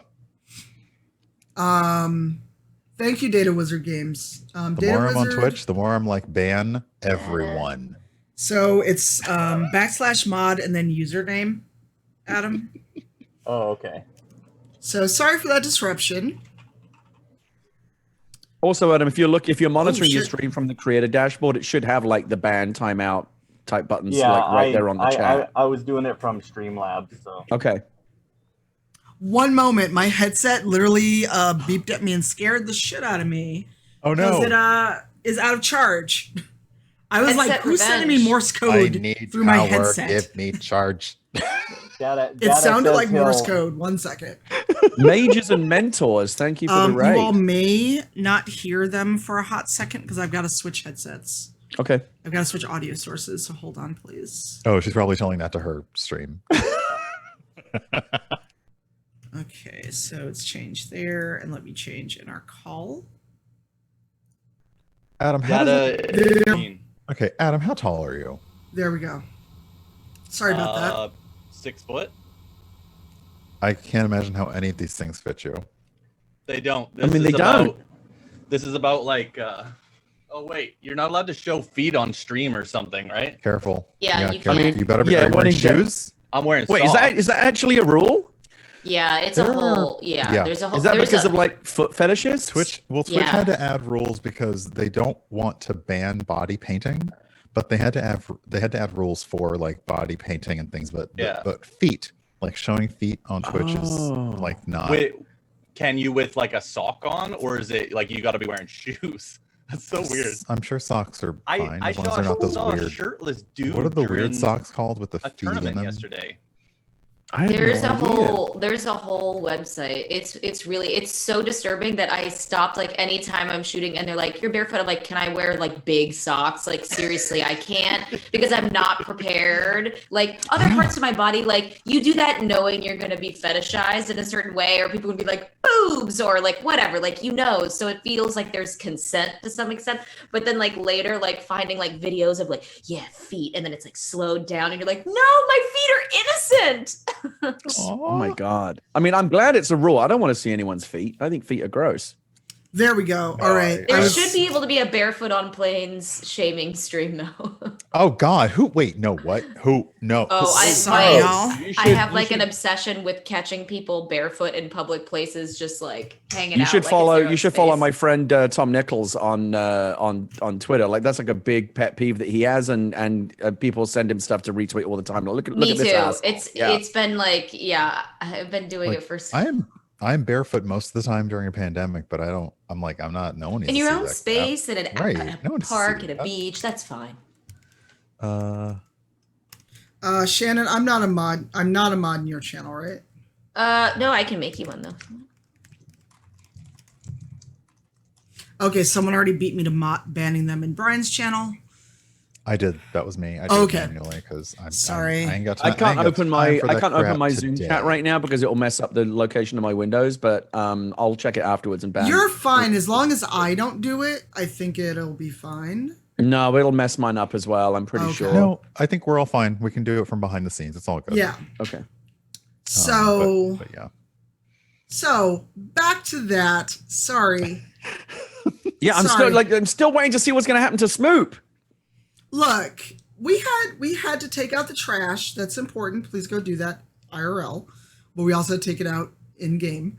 So, Smoop, what you feel is like you are burning. And you regret all your life choices right now. Because as far as you can tell, you are about to probably die. Oh But no, Ooh. let me get there. You rolled well though, so you're not gonna die, but you feel the pain radiating up from your arm, where to you it feels like your hand is probably burned to a crisp right now. It hurts, it burns, Okay. and as you feel like you're about to start screaming in pain, everything goes black and you pass out. The rest of you see Smoop yank his arm back and just collapse on the floor. He seems fine, but as far as you know, he just seems stuck to that altar for what felt like an eternity, but for all of you, it was maybe just a few seconds. And He's now- fine. Well, you haven't checked him. You don't know that. No, I'm like literally Arkhon is like, he's fine. Smoop. Adam. Adam, like Smoop always be touching Oh, things. he's acting it. Okay, all right. Okay. He's doing the performative thing. Seriously, in the order to Smoop. Yeah, okay. Sunfish, Smoop always be touching shit, and I'm like, ugh, he's fine. I think Marenghi's attitude is, well, I guess that about wraps it up for Smoop. Can I check to Oh, see if he's damn. okay? I mean, No need. No need. Yes, you can We're so check bad. if you want to, Barb. Yes, you can check on Smoop, who's Adam is method acting, by the way. His method acting. I mean, he's committing to the bit. You got to give him credit for that. Yeah, that's probably I'm a why he's little not dead. Should I I'm give a just- medicine check to see how he's doing, if he's all right? Sure. I'm disturbed because the costume is interesting, but the costume could also veer a very interesting club you might visit in Berlin kind of way. So I'm a little bit Yeah. concerned. As I got a paladin, 19. oh wow, I was going to say I have a +3, but I don't think I can beat that. I have a +3 also. Okay. You could beat it. I mean, you could get a B, or you could I roll mean, a 19. D20. I mean, 19 seems pretty good. Yeah, 19 is good.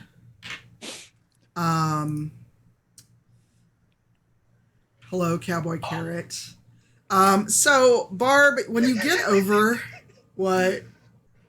Just you're like in mid sentence. Hello, cowboy carrot, as though that's a normal thing to say. Well, it is She's in really laughing. In this yeah. day and age, it is. in Shannon's Discord and chat. It is. We- So Barb, you go over, and Smoop seems to be fine. He's just passed out, but as you like kind of tap him and check him, he seems okay. Nothing's broken. He's a little dusty from hitting the floor, but you can't find a reason why he would have just like basically just fallen over other than touching things that he should not have. Smoop, what happened? Am I conscious? You hear Barb and you kind of open your eyes and Smoop. you Yeah, give him a are slap. getting there. Smack him around. I had a dream, and you were there, and you were there. Did you dream a dream of fire gone by? Dream a little dream with me. I touched the eyeball, and flame engulfed my hands. Yeah. And then Who told you to went do up that? My arm and Oh, lit my Smoop. entire body on fire, and I thought I had died. You're fine. Guys, this sounds like it has something to do with the dragon we saw, right? You guys saw that. Yeah, okay. Look, whatever they were dragon? doing, it went wrong. There was a dragon. I'm still working it out. Yeah, don't touch anything. What Just- dragon? Are you going to tell us I had a what you vision. Did saw? you guys have a vision? Yeah, I think Arkhon would look at Marenghi and Barb and basically like kind of like weave the tale and confirm with them, like looking at them like, so did y'all see the like what looked like religious people trying to work a thing with the altar, and then there was an earthquake and a dragon? Y'all saw Yep. that too, right? Yep, you missed the blood, but yeah. Yeah. Yeah. I saw that, but I thought it might have just been that bad jerky I had for breakfast. Did we ever check on that jerky out of character? Did we ever check on the jerky? Seems No. metabolized. Well, Marenghi- Because I took that jerky a couple of episodes ago. I'm still waiting for it to come back and buy So me. much. And I thought that might No, have been remember it. last episode you spent some time by yourself in the privy? Oh, Oh, okay, no, all that- right. So we no. all right, Was that here? That was in Dragon Age. Oh shit! yeah, I you're didn't. right. I You're feel like the right. jerky. You're I feel like right. the jerky subplot has I'm yet to be so resolved. sorry that I remember every stream I've seen, but yeah. Oh shit! You're right. There But was, you know, there was another tummy problem in Yeah. another live play that Tanya's in, and it was glorious. Wow. Okay. I mean, I didn't realize there were so many like gastric subplots in these games. look. Okay, so for context, before we get back to this, I GM a game on Thursdays, which is in the Dragon Age universe. And a new character, one of the existing players wanted to play a new character, and they were in a place kind of like, well, if you play Dragon Age, it's kind of like the Fade, and they had to hunt because they were stuck there for a while, and they ate, except they didn't know what animals they killed and ate, they just cooked it, and because he's human and ate something at an unnatural place, later, when he basically sassed the DM, not really, because I know Simon, I wouldn't do that to him, but it was like, hey, remember that jerky you ate a couple episodes ago? Give me a roll. And Dragon Age is 3 6-sided dice. It's not the same as this. He didn't roll well. Put it that way. Well, I am pretty confident that the bad jerky I ate in a prior episode, that subplot has not yet paid off. No, And that's why when I had this vision, I thought that could have been the jerky coming back to get me. no. That was all of you that saw it. It was not Okay, the jerky. Yeah. I wouldn't just throw the jerky randomly at you. I'll remember it at some point and be like, hey, remember like 3 episodes ago when you ate that jerky? Oh yeah, it's like Chekhov's jerky. It's got to pay off in the third I just act, love right? that Marenghi comes out of this like, God, was that something I ate? It's like, wait, you all saw that? Did you eat the jerky too? I don't remember sharing it with anyone. Oh my god. So no, it was a real thing. We all had that vision. Yeah, so you share your vision with Smoop. Smoop, you can get up. Barb, if you have either any healing potions or if anyone has any healing ability now. I think I do have some potions, don't But- I? You do, but Smoop isn't really, he's physically fine. So he But- didn't lose any hit points or anything. No, this was all in his head. Okay. Oh. Yeah. Just like your vision was all in your head and you didn't really see these skeletons get up and do things. Right. That was touching relics of things he should not, and that was his payback. No touchy. I'm hoping that Smoop has learned a very valuable lesson here. Don't go poking any evil eyes Did surrounded he? by dead bodies. Did he though? Well, I don't guess we'll think find out so. next time. Yeah. I don't think he's learned anything. Hey guys, have you seen this eye over here? Oh God. Don't I touch swear it. to God, if he Enough. approaches it again. Enough. Adam, you know that, if you touch the eye again, remember consequences. We literally just had them. She said that I was hungry, so So what are we doing now? We gonna investigate maybe around the room and see what else is going on? we had skeletons, we have the altar, and then the 3 of us had a vision. We all had a The 3 of us had a vision. vision, and then Smoop just started touching stuff. Can I So- investigate the altar without touching it? Yeah, so like if you either want to use like if there's anything around, I mean, you probably don't want to use your weapon to touch it. But if you want to check the area around, if you want to check the walls, if you want to investigate the skeletons that are in the tattered priestly garments, you can do that too. I Is mean, there you could do. any- There's plenty to do without touching the altar. I feel like investigating the dead priests could be a good idea. See what's Yeah. going on with Hold that. on, Brian I was do going to that? say something. In our vision, what were they using for the blood? Was it a chalice or a vessel? It was a chalice. So I don't have anything good on my desk to kind of No worries. estimate it. Is that old ass chalice also anywhere around here?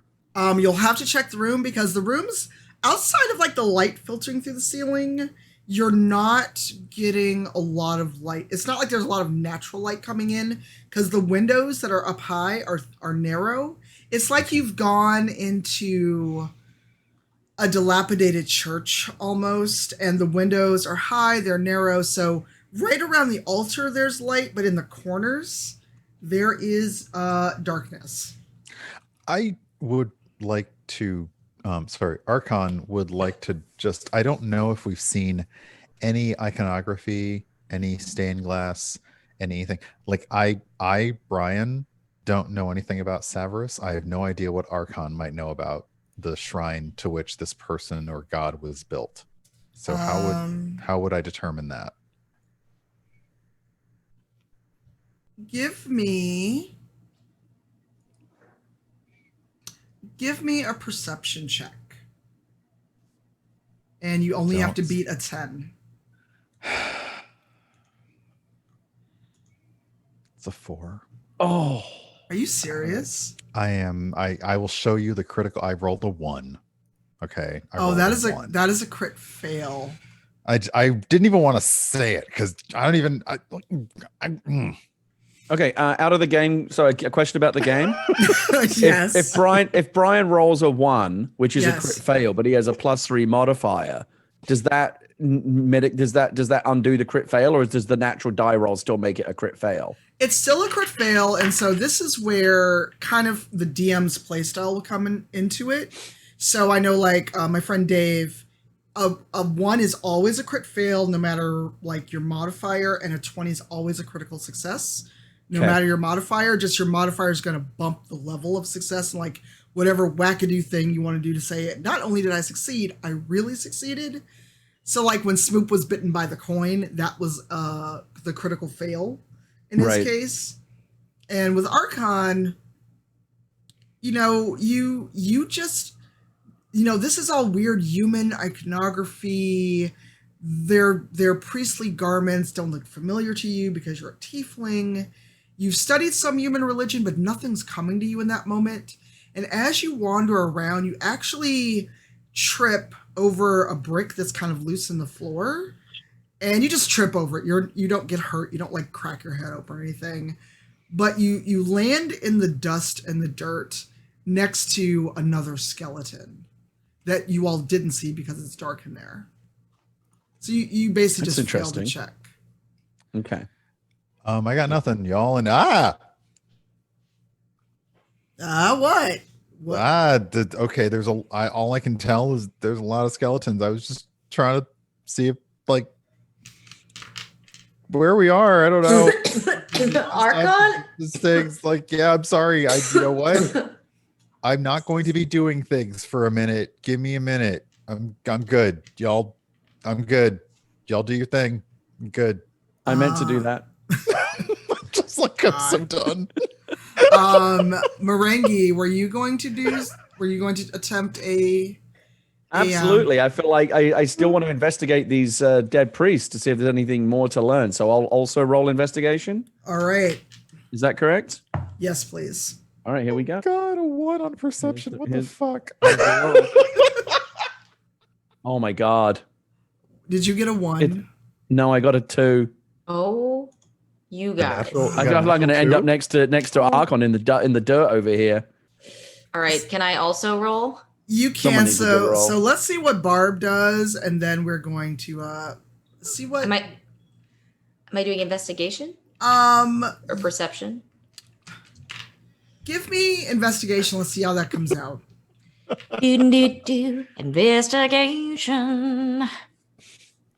D&D Beyond is 4. against you. Oh my God, what the fuck? 4? What is going Callback. on? What is happening? Who did I World's piss worst And off? I swear to God, if Adam's character wakes up and rolls a B, I am going I'm to awake. break everything. I'm awake and it's rolling time. I mean, we need him at this point. He's our MVP dice roller. I'm gonna. All right, what are you What rolling? am I rolling again? Investigation. Yes. Okay, I'm gonna pull up my window here just so everyone knows, just in case I Oh. roll. Yeah, I'll be checking him, keeping him honest. Wow. Gary is like, nuh-uh, you ain't getting away with shit today. 14. He did get a 14, yes. The independent verification backs that up. No, I just switched to his stream. So, Smoop, you notice the skeleton that Arkhon has landed by has something glinting in its hand.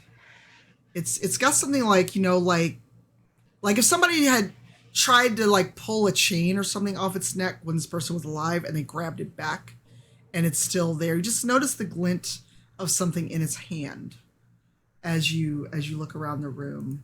And Barb, you are just kind of like thrown by all of this weird magical shit happening.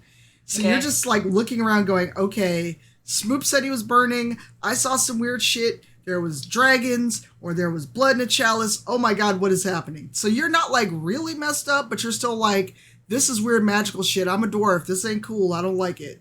Yeah. Question. Barb, Yes. Yeah. I see a glinty, shiny thing, and I'm gonna be honest with you. I want to touch it. Don't touch it, Smoop. Don't touch it. Can I roll an investigation check or a perception check to see look at the shiny thing without touching it? Is it a thing? Yeah, give me a perception check. You only have to beat a 10, so knock on all the wood. Where is the perception? So you're gonna. Oh, I see it. I see it. Oh yeah, I've got +5, so that's good. Ideally. Okay, I got an 18. You did it. Yay. Finally, a decent roll. How many of our adventures are smooth saying I'm gonna touch it and the rest of us going, no? Ooh, It's like having shiny. a son. Yeah. So Barb, you see that it is a key, and it's a key on a chain. It's in the skeleton's hand, and when you get a little closer to it, you just notice it's got what you think is like a question mark in trade kind of carved into the top of it, but it looks like a key. It's golden. It doesn't seem to be doing anything. Whoever this person was when they're alive, they clearly wanted to keep this key for someone. Okay, So it's I'd like to pick it up. Okay, you pick it up. Nothing bad happens. You pick it up. Okay. It doesn't bite you. It doesn't do anything weird. Doesn't give you a vision. I'm just making sure that I have the right description for you. You have found a mystery key. Would you like to know what this mystery key does? Yes. This key has a 5% chance of unlocking any lock into which it's inserted. Once it unlocks something, however, the key disappears, so it is a one-time use. Okay. But it is a wondrous item. So you can hang on to it. You can be like, this is a thing I do not like. Or you could just hang on to it, but it is a one-time use. So yeah, I'll hang on to it. Okay. Please make sure you note that you have this one mystery key. Doing it. Yeah, that could come in handy. Yes. Can I touch it? No. You are about to die. Do you really I swear to wanna God. touch- Do you really wanna? Hold on. Yes. You said was there's a already holding it. There's a 5% chance, Cypher. Yeah, so basically, like how you were going through the tunnels and there were locked doors? Yeah. Or if like you're adventuring after this, after you leave the Shrine of Savras, and maybe you come across a door that's like leading into a dungeon, or you're locked in somewhere, you could take a roll and see if this key will help you out. But again, once it successfully unlocks something, so if you try it and it fails, you keep the key. But once you successfully use it, it's done. Right. Interesting. So it's not a guaranteed anything, but once it Correct. works, it's done. And it would probably have a higher chance in the hand of a rogue. But Okay. But again, Hey, recruitment drive, y'all. Recruitment drive. I mean, we do have an extra chair at the table if we ever want to have a guest player. I still got, I told you T-Pain was all over this. T-Pain the Rogue. I told you, hit up that T-Mobile. So tell T-Pain he can come on the show if he makes me a promo. Same. No, this is a double deal. Tanya and I both threw our names in that crap. Oh, we threw our names in, and then somebody decided to get Froggy, but that's after the show. I'm just saying, we conversation. can bring him to the table, but you are going to have your work cut out for you. It'll be a challenge. I think we could do this. All right, throw the gauntlet down, Gary. You're the one with his phone number. I'll text him. If we can Okay. handle the woman in Shannon's mouth, I'm pretty sure we can maybe handle T-Pain. We haven't murdered. Famous last words. We I just wanted to haven't. be clear. I'm still beefing with T-Pain. That's a you problem. What? How are you even? What? Who? What? He's Adam has picked the most stupid hill to die on with this beef with T-Pain. It's because T-Pain refuses to activate Windows on his PC, and it bugs Adam every time he tunes into his channel. Are you seriousing me? Yeah, I've been he's harassing him through Animal Crossing gifts, and then he and his wife just think it's Adam, adorable.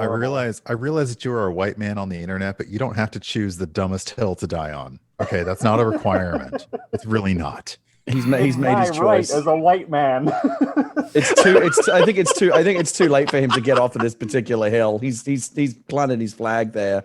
Oh He's gonna go down in blazes one way or another. You know what? I've tried to teach Adam a lesson through D&D, and I just, fuck it. I tried. You all are witnesses to this attempt at teaching Adam. Sometimes it takes a lot of work, and not everybody's cut out for that kind of work. This is why I don't have children. Yeah.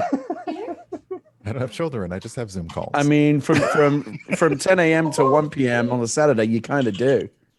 Nope. Mm-mm. Adam ain't paying no bills for me, so I do not claim him. He is not on my tax return.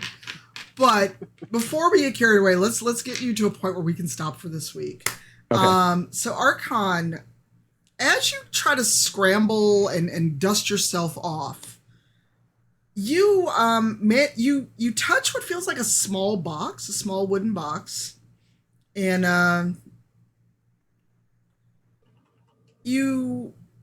when you open it, it looks like a lever. It seems weird, but it's like you could like a socket wrench, but you could pull it once it's attached to something. So it's contained inside the box as opposed Right. to So almost like if somebody was hiding tools or putting tools away in a very ornate box. Because when you take it out, it's basically just a lever, but for whatever reason, it was in this box. Someone went to a lot of trouble to basically hide the ways in which you can do stuff in this shrine. Hey y'all, apparently you got to fall on your face to find a success. I found a box with a thing. It's a lever. I don't know what the lever does, but gotta be everything in here hurts or visions or sets on fire or something's somebody. So this must mean something. Barb, since I swear to God, if you stop, no, Adam. Put that finger out one more time, I will cut it off. I mean, I'd like to pull the lever. Pull the lever, Kronk. So Pretty wait, much every single thing that we've looked at, touched, or interacted with in this room has been bad news. Not the key's been fine. Barb, Yeah. this is a fist. That's true. The key was This is a good. fist. You gotta, Barb, Adam, don't leave him hanging. Adam. I'm trying to get a fist bump from Barb because she backed me up on the touching. So But you remember can't when tell with these Gary? gloves. So do you remember when Gary talked about my "This is why we don't eat paste" tone of voice? Very familiar with that tone. That's the tone you're getting, Adam. This is why we don't eat paste. Can I do a perception check on the lever before I decide to pull it or not? Sure. Okay. Let's check it out. Well, you think you're better than me, Barb, because you do perception checks before you touch them? I mean, Yes, yeah. she is. I gotta think say, that's a this is like legitimate point of whole- view. This is the whole metaphor for life. Like, Okay, I got a do you- 10. Do you check or do you do? Okay. And do you have any bonuses on that, or is it just a 10? I rolled a 5 and I have a 5 Okay. plus 5 bonus and got a 10. Okay, so Barb, as you take the lever from Arkhon, you notice basically like what it attaches to, and you can pull it. So, do you still want to pull the lever? I do. So as you pull the lever, the altar slides about 3 feet across. And under the floor that just was revealed, there's basically like a chest. It looks like, a chest one of you might use to hide goods in, to hide other stuff. And it's there. It's a little dusty, but does anybody want to take a chance and pull this chest out of the ground? Let's do it. I mean, I feel like it's just asking for it. Marenghi, this is all you. Shall I? Would this involve a roll, or am I just going to do it? No, just pick it up. I mean, there's enough All right. clearance to just pick up the chest. Okay, all right. Marenghi is picking up the chest and pulling it out of this pit in the ground. And I guess I'll just open it. Was this like a magic Aw, lever pooch. in an unconnected box though? Because that's pretty badass. Yeah. It's a pooch. That's amazing. Pupper. Everything Hello. stops. We have a pupper. Everything stops. It's the rules. Exciting. Oh. Adam, stop. Oh no! She doesn't like to be manipulated. Pupper opinions. She's very chatty. Hi. I love you. She yells Oh at my me and then goodness. gives me kisses. So cute. So Marenghi, roll. Yeah, I'm ready. What am I rolling? I'm trying to think if I want a D8 or a D20. We see him rolling. We're hating. Gonna catch Marenghi red and dirty. Marenghi's red and dirty. Oh my god. Oh my god. Can the Dungeon Crossing soundtrack album be far behind? No. Give me a D20 and tell me what you get. Just a generic D20. Yep. No roll specific. Just give me a roll. All right. Here we go. Aw. the hell is Pupper. Oh I my don't know. god. What kind, breed, blend, mix of dog? Well, so I got her from the shelter but she is like, people were definitely trying to breed down American Eskimo dogs with other dogs that had markings to make mini huskies. So, but she just didn't get the white overcoat. She has the white undercoat. And so they just dumped all the dogs that didn't look like mini huskies, because mini huskies aren't real. That's Aw. fucking sorry. I have What? opinions on dogs But and she's people so- and me people and too. dogs, but But that is she's so so great loved. that's so great you get love. And I'm so Aw. sorry, Gary. Please go ahead.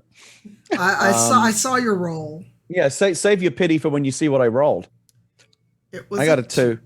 Yeah. Okay, I mean it's not a crit fail. It wasn't like It ain't also- great, is it? Let's be honest. Well, it's basically so what you're not seeing is I have a table of determining what you get. Okay. So if you ever hear loot tables, there's usually like if the DM says roll X, based on what you roll, then I say you find blah.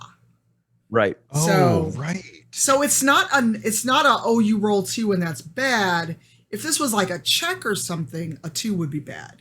This is a 2 lines up to this. So if you look up loot tables, So it could be something good, depending on what the table says. correct. Interesting. All right. So I'm not sure. The one thing I've not done in RPG development is create loot tables, but I'm gonna have to do that. But yeah, it's basically like you have like if you say if the instructions say tell your player roll a d10, and then it says if they roll 1, 2, 3, 4 through 10, this is what they've found or what they've picked up. Right. So on a 2, you actually find a nice chunk of gold and another mystery key. Ooh. So Is there a way to investigate the mystery of the key? only if you want to try it in a lock, but there's not a lock right now that you would be able to try it in. So just like the one that Barb found, it has a 5% chance of unlocking any lock. Right. Do we know what the properties of this key are? What do you mean? Well, like, so we know that Barb's key has that 5% chance. Do we know anything about my key? Like in the Yours same- has the same chance. The mystery key is Okay. like it's a rare item, and so there's a table in D&D Beyond. You can actually look up mystery key, and it'll just tell you it has a 5% chance to unlock any lock. Got it. Okay, I understand. Cool. All right. So I got Yeah. some gold. How much gold do I have? Because I'm gonna add it to my shit. So there's enough gold to share. It's a small chest, but it's I like that distinction. right. There's enough to share. I mean, if y'all want to start a scrap over gold, but it's realistically, not that I thought I'd ever say that in a D&D game, but it would be a lot for you to carry if you tried to keep it all for yourself. Marenghi's strong. I mean, if you want to be greedy and keep all the gold, but you all are adventuring together, and you all are doing pretty well for level 4 adventurers because you got to pay from Don John Raskin. He gave you more money to go take care of this problem you're on your way to, and you found some platinum, you found silver, and ideally, if you all were playing nicely, you each could have 60 gold. I'm perfectly happy to share the gold. So 60 gold apiece. Yes, so everyone add 60 gold to your inventory. I'll do it. That's All right. wonderful. So That's like triple what I had.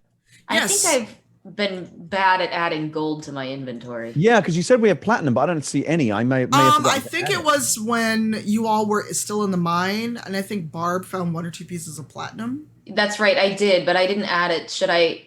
How much do you Do think I we should do we add? all have platinum?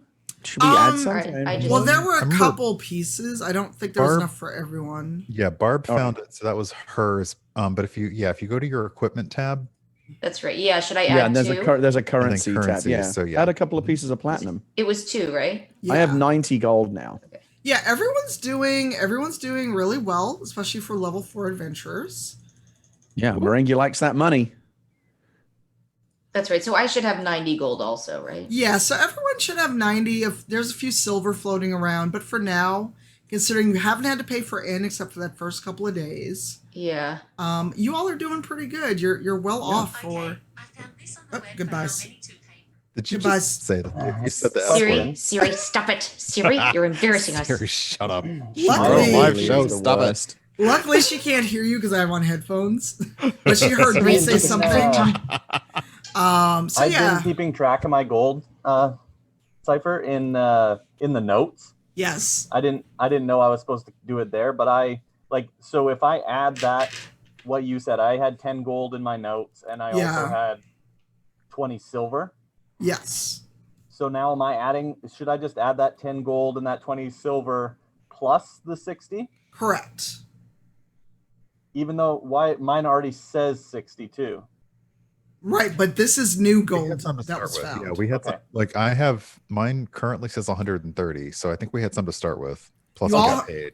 You all had none of you just left the house without money. Basically, everyone remembered their wallet, as it were. They're not electronic.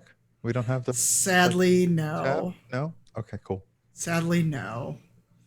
I mean, if y'all want to work out some magical way to keep track of your money, I will not stop you. That's what homebrew is for in D&D That's a Beyond. question for later. I mean, if you want to create some magical ledger capability, homebrew is for you. So, before we get derailed yet again and we forget where we are and go overtime, so everyone has found money. You have investigated the Shrine of Sabra successfully, and you, even though it feels like you've been doing this for several hours, in actuality, it's been like a half hour, really. So you still have time to, find a lake to wash up, to have breakfast. I mean, you are in relative safety right now in what's left of this fort. If somebody wanted to either hunt or see what you can make out of rations. And you can hang out there and then be on your way later in the day toward Coney, which is your destination to rat out these orcs or see if you can get them to come to an agreement to let the were-rats have their town back. This is a good idea. Maybe do some hunting, get some food, wash up. I mean, we had visions of dragons and blood sacrifices, and we have orcs to take care of. Like, we should probably eat and get moving. Yeah, I mean, the very first action that I made in this game at the beginning was Marenghi saying he's hungry and wants some breakfast. I'd just like to point out Marenghi has still not had any breakfast. Well, none of you have. He's getting quite hangry. We were too busy finding stuff and touching things. So yeah. Yeah, I know that none of us have eaten, but I'm just saying Marenghi is particularly cantankerous on an empty stomach. So I feel like I should take care of. Barb hunt. So Barb, if you want to go hunt, Marenghi, if you want to figure out what you have to make rations, if you want to be out in the courtyard and build a fire and enjoy some relative peace and quiet, what we can do is one of two things. Either we could have Barb hunt and come back and you all could role play kind of your morning/early afternoon, or we could end a little early and do a fun thing we like to do on Rivals of Waterdeep, which is take in-character questions. Sure, we could do that. Yeah, that sounds fun. Let's do it. I like that. All right, so Although I need to dip for half a second because the Prosecco's catching up with me. So I'll okay, so you go do that, and I will explain what I'm talking about. But look, it's real. But today's session is going to wrap up. Barb has successfully hunted. I'm not going to make you go through all that because it's just like you're savvy. I'm not going to make you roll to see if you hunted successfully because that would just be silly. And you've also all had adventure today. But Barb is successful. You found some rabbits. You come back and you're cooking these rabbits. You all are around the campfire. Not an evening campfire. It's by afternoon by the time you get to eat. And you're just, kind of plotting your course. And that is where we're going to end today. But we're not ending the stream. What I'd like to do is, for everyone who's been here, this is our 6th episode. And we've come a long way from that very first session. So in anyone's chat, if you have an in-character question, write question, and then what character you'd like it for. On Rivals, we just take in character. If any of you want to take questions for you as players, let us know. Otherwise, we can just say in character only. Okay. I just quickly need to take this off because I'm dying. Please don't die, for real. Yeah, try to avoid that. The season's not over yet. Yes. So in any of the chats, if anyone has questions. If anybody has questions for us, in character questions, put them in the chat. Put 'em in the chat. And there's a question for Smoop, but we'll wait till Adam comes back. Any other questions while we wait for Smoop to come back and Brian to come back? I just want to say, by the way, we're waiting for questions to come in. I'm looking at this Dice Envy webpage, and I have found the dice that I want to get. They're gorgeous. Found the dice you envy? Yes, I envy them, and I'm going to be purchasing them. Yay. $35 for the set of 7. I'm getting them. Yes. And Danny, Danny, where is your Dice Envy link? Because a Raving Sock Monkey in my community is a Dice Envy. Oh, should I go to a affiliate. specific link so someone can get like a benefit from it? Yes, I'm going to grab that link for you right now. Ooh, yeah, please do. What chat are you going to put that in? I will put it in your chat since I know I can post a link there. Yes, you can. Let me know if it shows up because I'm in squad view. I got it. I'm clicking Okay. on it. All right, and now I'm going to go get these dice. They're beautiful. It's called Alliance. They're like blue and gold in like Alliance World of Warcraft colors. Nice. Awesome. Nice. Gorgeous. I gotta Yeah. let you know one other silly little detail about that costume that I just remembered. Mhm. I actually had to, because I couldn't fit my headphones on, I actually had to go and buy some like wireless earbuds to be able to hear you guys Wow. while I was in that stupid mask. Committing to the bit. Wow. That's a lot. That is wow. I don't have that much of a commitment to the bit. All right. Basically, go ahead, Brian. No, I just got a raid and I'm like, wow, thank you. Hello, Raiders. Hello, welcome. I'm posting the questions that I got in our Zoom chat. Okay. Okay. So I'm just. But we checking got we got 2 for Smoop. Why? Why do you touch everything? And specifically, why did you touch the eye? Well, first off, have you touched things before? Because usually there's a pretty good chance they feel good when you touch them. Sometimes they don't. And Like when you get I'm stabbed willing with to a take coin. that chance. And the eye? Are you kidding me? Everyone here was standing just dazed. So of course I just wanted to feel what it felt like under my finger. Didn't feel great. Okay. I guess not. Wow. That was a very deep dive into Smoop's psyche there. I'm just gonna. Oh, We're in a pandemic. Don't touch anything. right. And wash your hands. So, question for Barb from Shannon's chat: do you see Smoop as a little kid who needs to be held accountable? Well, I think Smoop can be really helpful, and I like Smoop, but Smoop has a tendency to get in his own way, which also can get in our own way. But I want to hold Smoop accountable only so Smoop learns how to protect Smoop and then protect us. That's fair. Question for Barb from my chat: what kind of breakfast do you like whenever you can have what you want? Pigeon, baby. It's delicious. Wow, you knew the answer to that right away. That You was didn't Just think that was about it. disturbing. Very accessible. Have you Went ever straight eaten for pigeon? that It's pigeon. delicious. I can't tell if you're serious. I actually have eaten pigeon in Egypt, and it was amazing. I live in a city, so we don't trust our pigeons because they eat crap. So Yes, but remember that was a Barb question, not a Shannon question. Oh, but yikes. birds. I just think that's they fly everywhere. You don't need to farm them. They're everywhere. Fair. It's accessible, cheap, gets the job done.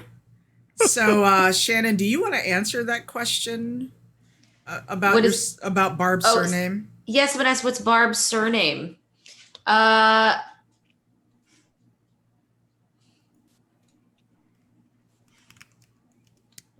I mean, if she doesn't have one, she doesn't. I don't have one for her yesterday or yet, but I'm gonna think about it. I haven't made one, but yeah, we can work on that maybe. Maybe she doesn't know it. I know mine. Uh-uh. What? No, I'm just. What? Go ahead, Gary. Surname? Yeah. Is it Why, on do your you character want to sheet? know what it is, Gary? I mean, I feel like you want to tell us, so you should go ahead and tell us. I don't have to. It's pretty straightforward. What is There it? it is. Oh no! Hold on. What? Hold on. There it is. Where I did don't you mean, what put do you mean, it? there it is. Where did There you it put is. No, it's. Are you not getting it? Smoop. Oh, Smoop, There there it it is. is. Okay, all right. Are you Sorry, not, that's very like- meta. It was too meta for me. Come on. No, I got There there. it is. I got there. Oop, there it is. Smoop. I like how Shaka, everyone was shaka, like, shaka, where is it? I got shaka, there. Smoop. There I got it there. is. All right, fair enough. I'll give you that one. The DM will remember that. Sorry. Brian, you better be glad I've known you for 20 years and like you. I'm sorry. Mm-hmm. in terms, because I'll tell you right now, on stream joke timing with multiple people is pretty rough. That was pretty fantastic. Where did the summary of who the characters are come from? That There's- was from my chat Kemsey. I'm just wondering if I don't know if the campaign is shareable or if you can go to our the D&D Beyond overlay. If you click on any of our individual chats, you can probably see it there. You can't. You can click on it, but you see the bare facts about the character. You don't see everything. Gotcha. So I don't know, Gary, do you want to explain how this shenaniganry came to be? Dungeon crossing? Yes.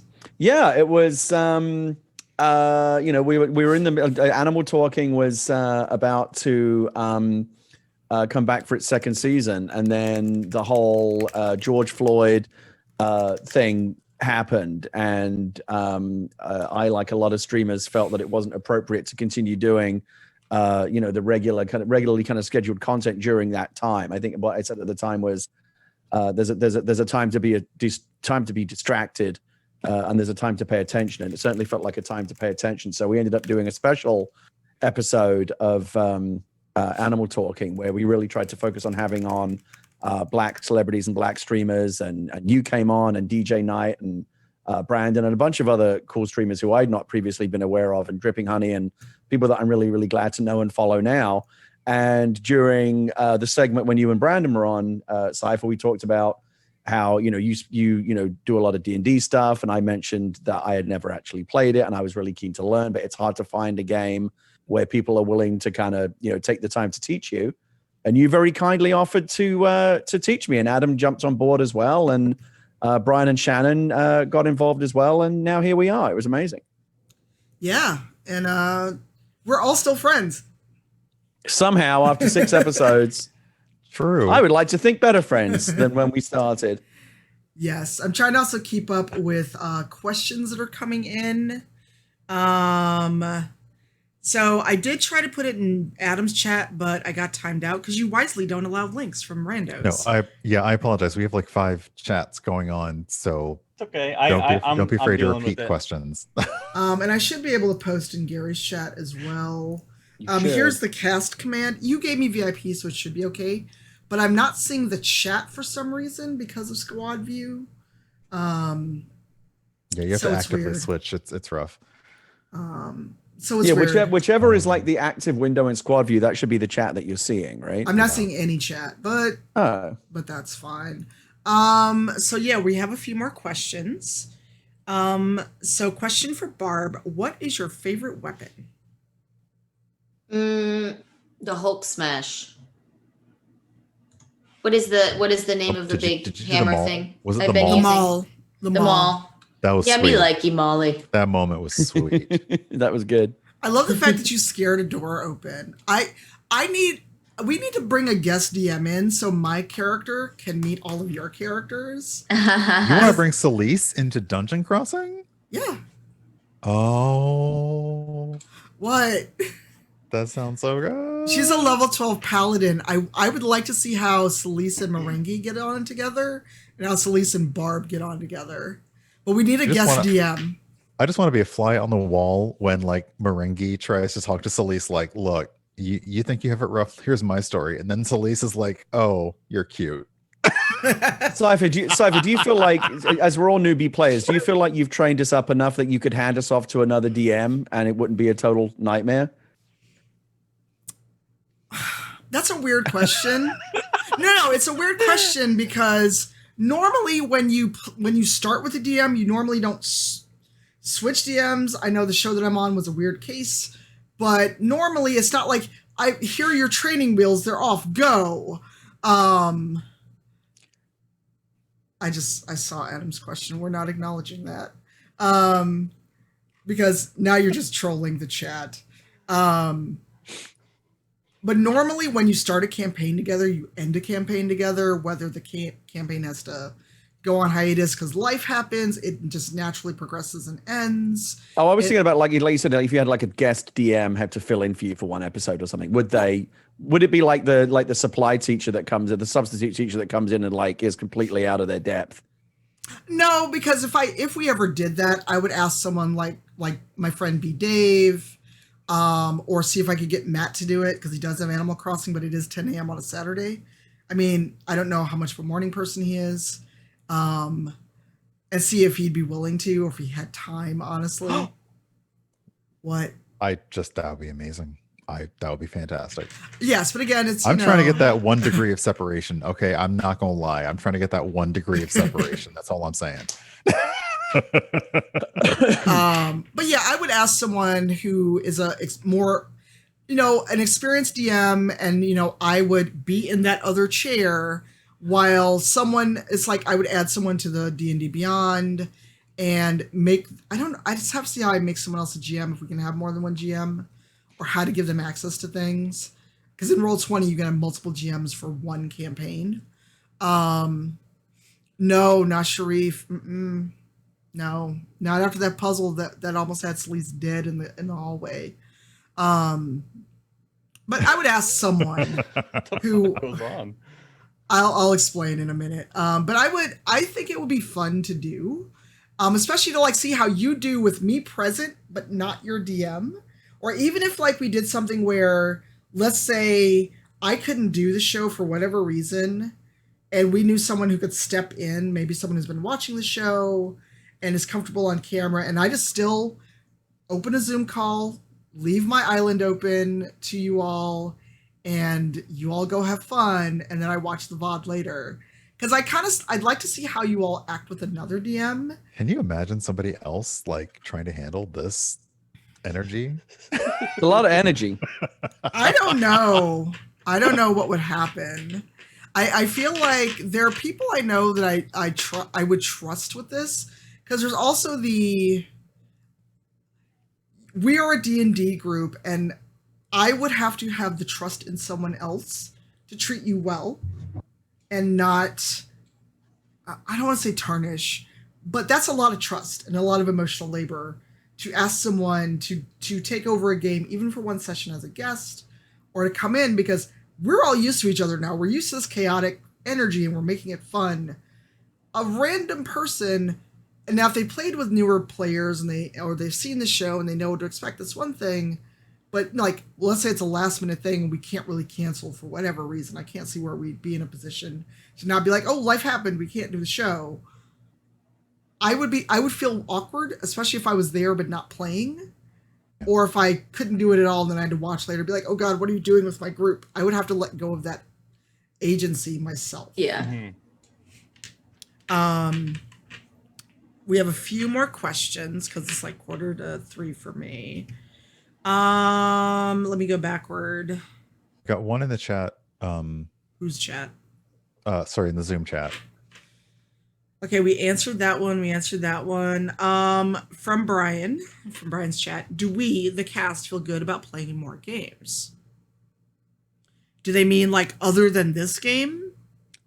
I assume, and you're in my chat if you want to clarify that. But I assume like, sorry, that was from Jess, playing more D&D, like perhaps outside of this or with other groups or just the players. Like, how do we feel about playing more D&D?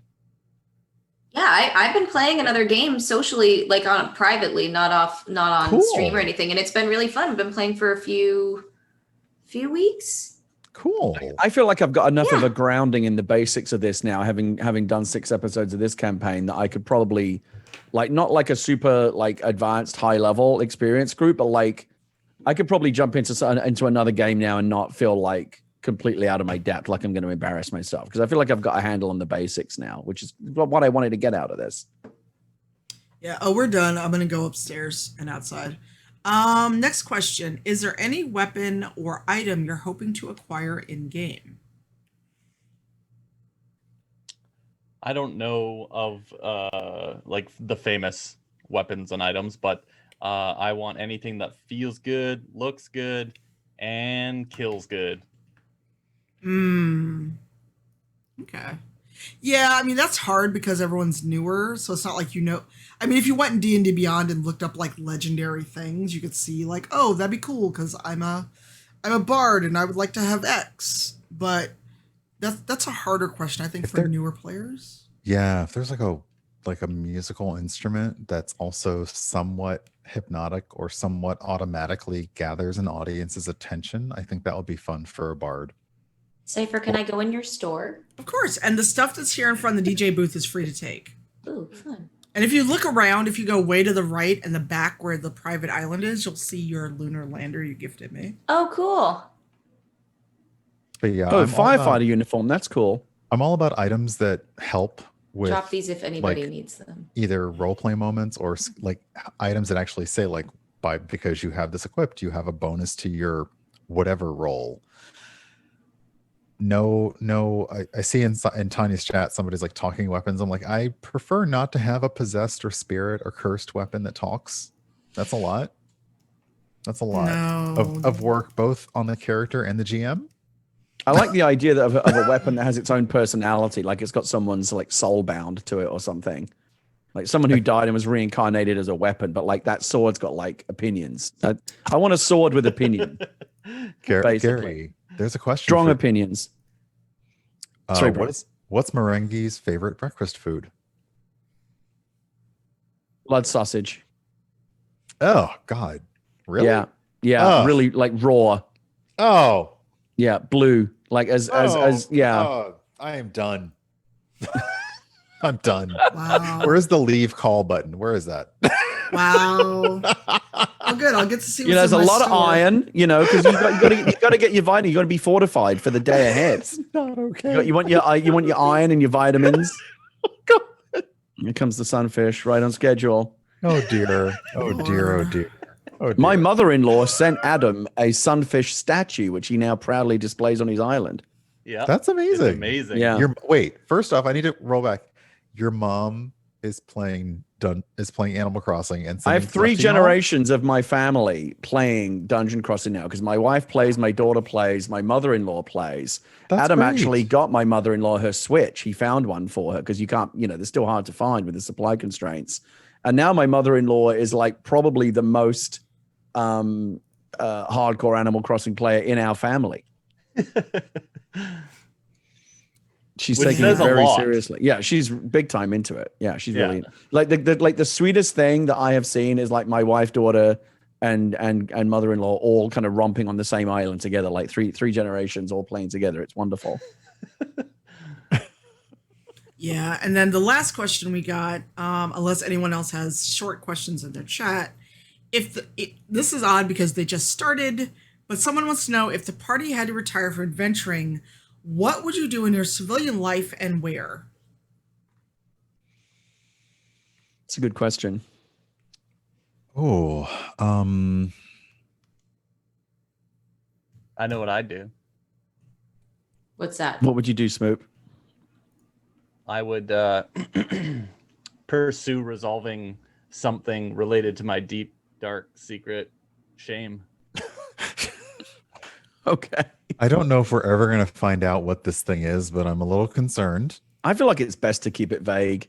I'm a lot concerned, actually. Leave it to the audience's imagination. I'm not. It's very shameful. I don't want to poke that bear. I don't. Very shameful. I think I would probably go live on a farm, like a remote farm, because I think Marenghi just wants to be left alone and ultimately wants to live a peaceful life. So I would probably be like a farmer somewhere in the middle of nowhere on some like remote island, farming turnips. Okay. Barb, what would you be doing? I think Barb would get back on her way I think she was looking for her mother. Oh, that's right. Oh, do you have a backstory with like a long lost mother or something? Yeah, that like she was like kidnapped when she was young by some group, and she's been like kind of transient doing these jobs for money, like as she tries to follow leads looking for Oh, her interesting. mother. Okay. Oh. And Archon, did you already say what you would be doing? No, Archon, I don't know. Because I don't have a weird secret backstory. I don't have some horrible surprise waiting to like live on the, like, I don't know. Archon, he'd probably be, I'll be honest, if not adventuring, he'd probably be at brunch. Perfect. Yeah. Yeah, that sounds about right. And we've already wrong with got that. gifts. Thank you, Artisy. The Oh, no, gifts. really? I'm telling Oh my you, the God, gift that's factory on amazing. this stream is it's no Artisy slouch. is, if you're in chat or if you're listening, your skill and speed is amazing. Thank you. Yes. so much. Yeah, Thank it's you. impressive. It's very impressive. Yes, so enjoy gifts. I'm dropping them off in people's chats. And so we're gonna start, so we end with me. So Gary, who are you? What do you do? What are you up to next? Gary Whitta, screenwriter, author, Animal Talking host on Twitch, also Talk Guys, which is our new Fall Guys talk show that we play every week, every Friday night. Please check out we archive those, go out live on Twitch, but we also archive those on our YouTube channel. We just did a really fun episode last night with Mark Hoppus, lead singer of Blink 182. He turned out to be like a Nice. super fun, super nice guy. Kate and I really enjoyed playing with him. I'm actually going to drop that link because I just posted it to YouTube. Thanks to Adam, as always, for cutting the video and putting it together for me. I am going to drop that link into my chat right now, so you can go check out last night's episode of Talk Guys. And stay tuned for an announcement of a very special project, hopefully in the next few weeks. Can't say anything about that yet, but very excited about it. Ooh, secrets. Mm-hmm. Adam, what do you do? Where can we find you? And are you streaming once we're done? I do some things like make some video games. You can get them on Switch and Steam.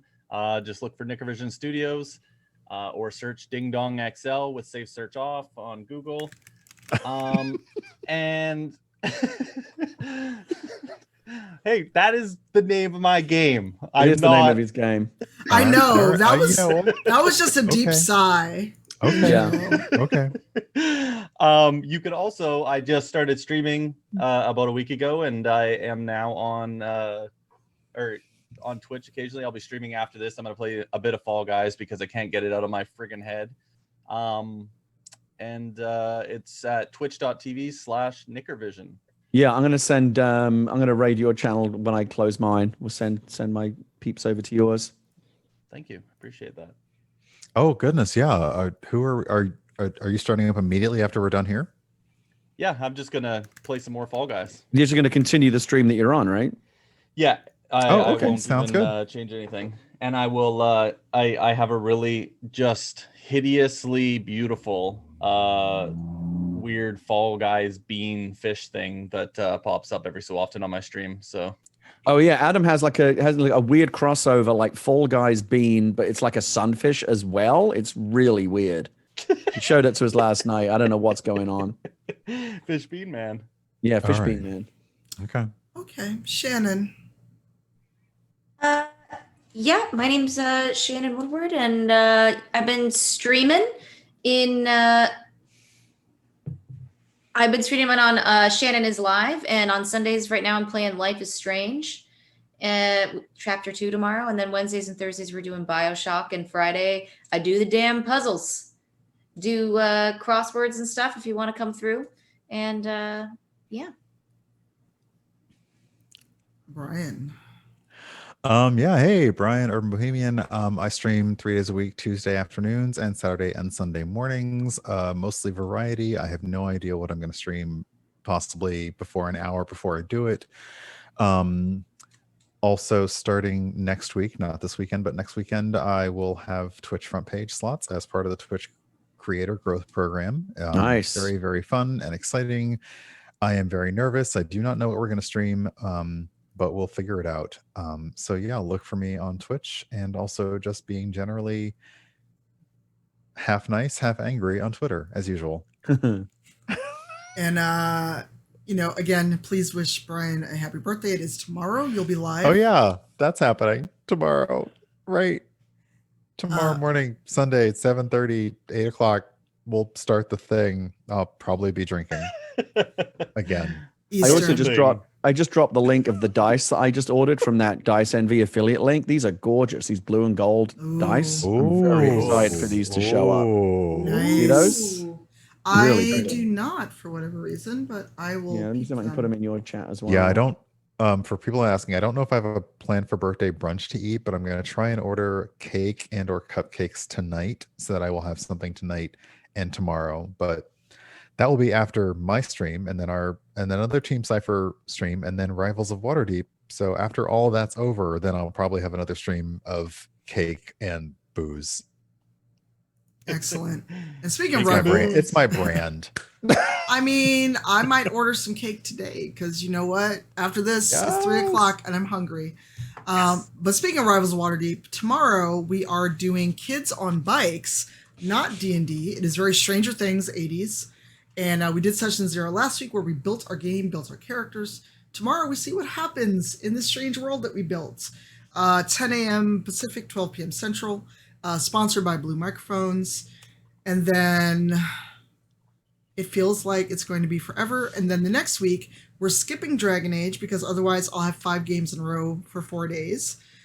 And then Friday night, I'm DMing our group and some guest players for D&D Celebration. Saturday, we're still deciding if we're going to play again next week because I have to do all the things. And then Sunday, more Rivals of Waterdeep. And then we're going to play at PAX Online, which is an actual live show. We didn't have to pre-record it. I'm going to take the Rivals back to kind of a nostalgia trip to have some shenanigans with 2 of our founding players back, Carlos and Serena. So, yeah, Carlos and Serena will be back. So we'll be at twitch.tv/PAX. So follow me on Twitter, follow Rivals of Waterdeep on Twitter. All of that will be tweeted out along with twitch.tv/D&D for D&D Celebration. There's going to be enough of me on air next week that you all will be sick of me. And then Wednesday, follow my socials for a big announcement of a project I'm working on. And I am super excited and also super nervous about it. So this was going to be great. It's going to be great. I'm just a terrible, nervous wreck. But this was Dungeon Crossing. And we're gonna scoot on over and see what Adam gets up to in Fall Guys. I'm going to go order pizza. Thank you for playing. This was so much fun. All right, here comes the raid. I'm going to point it at Adam right now. Let's see here. And I'm going to actually use the ending screen. Okay, yeah, I'm going to my ending screen.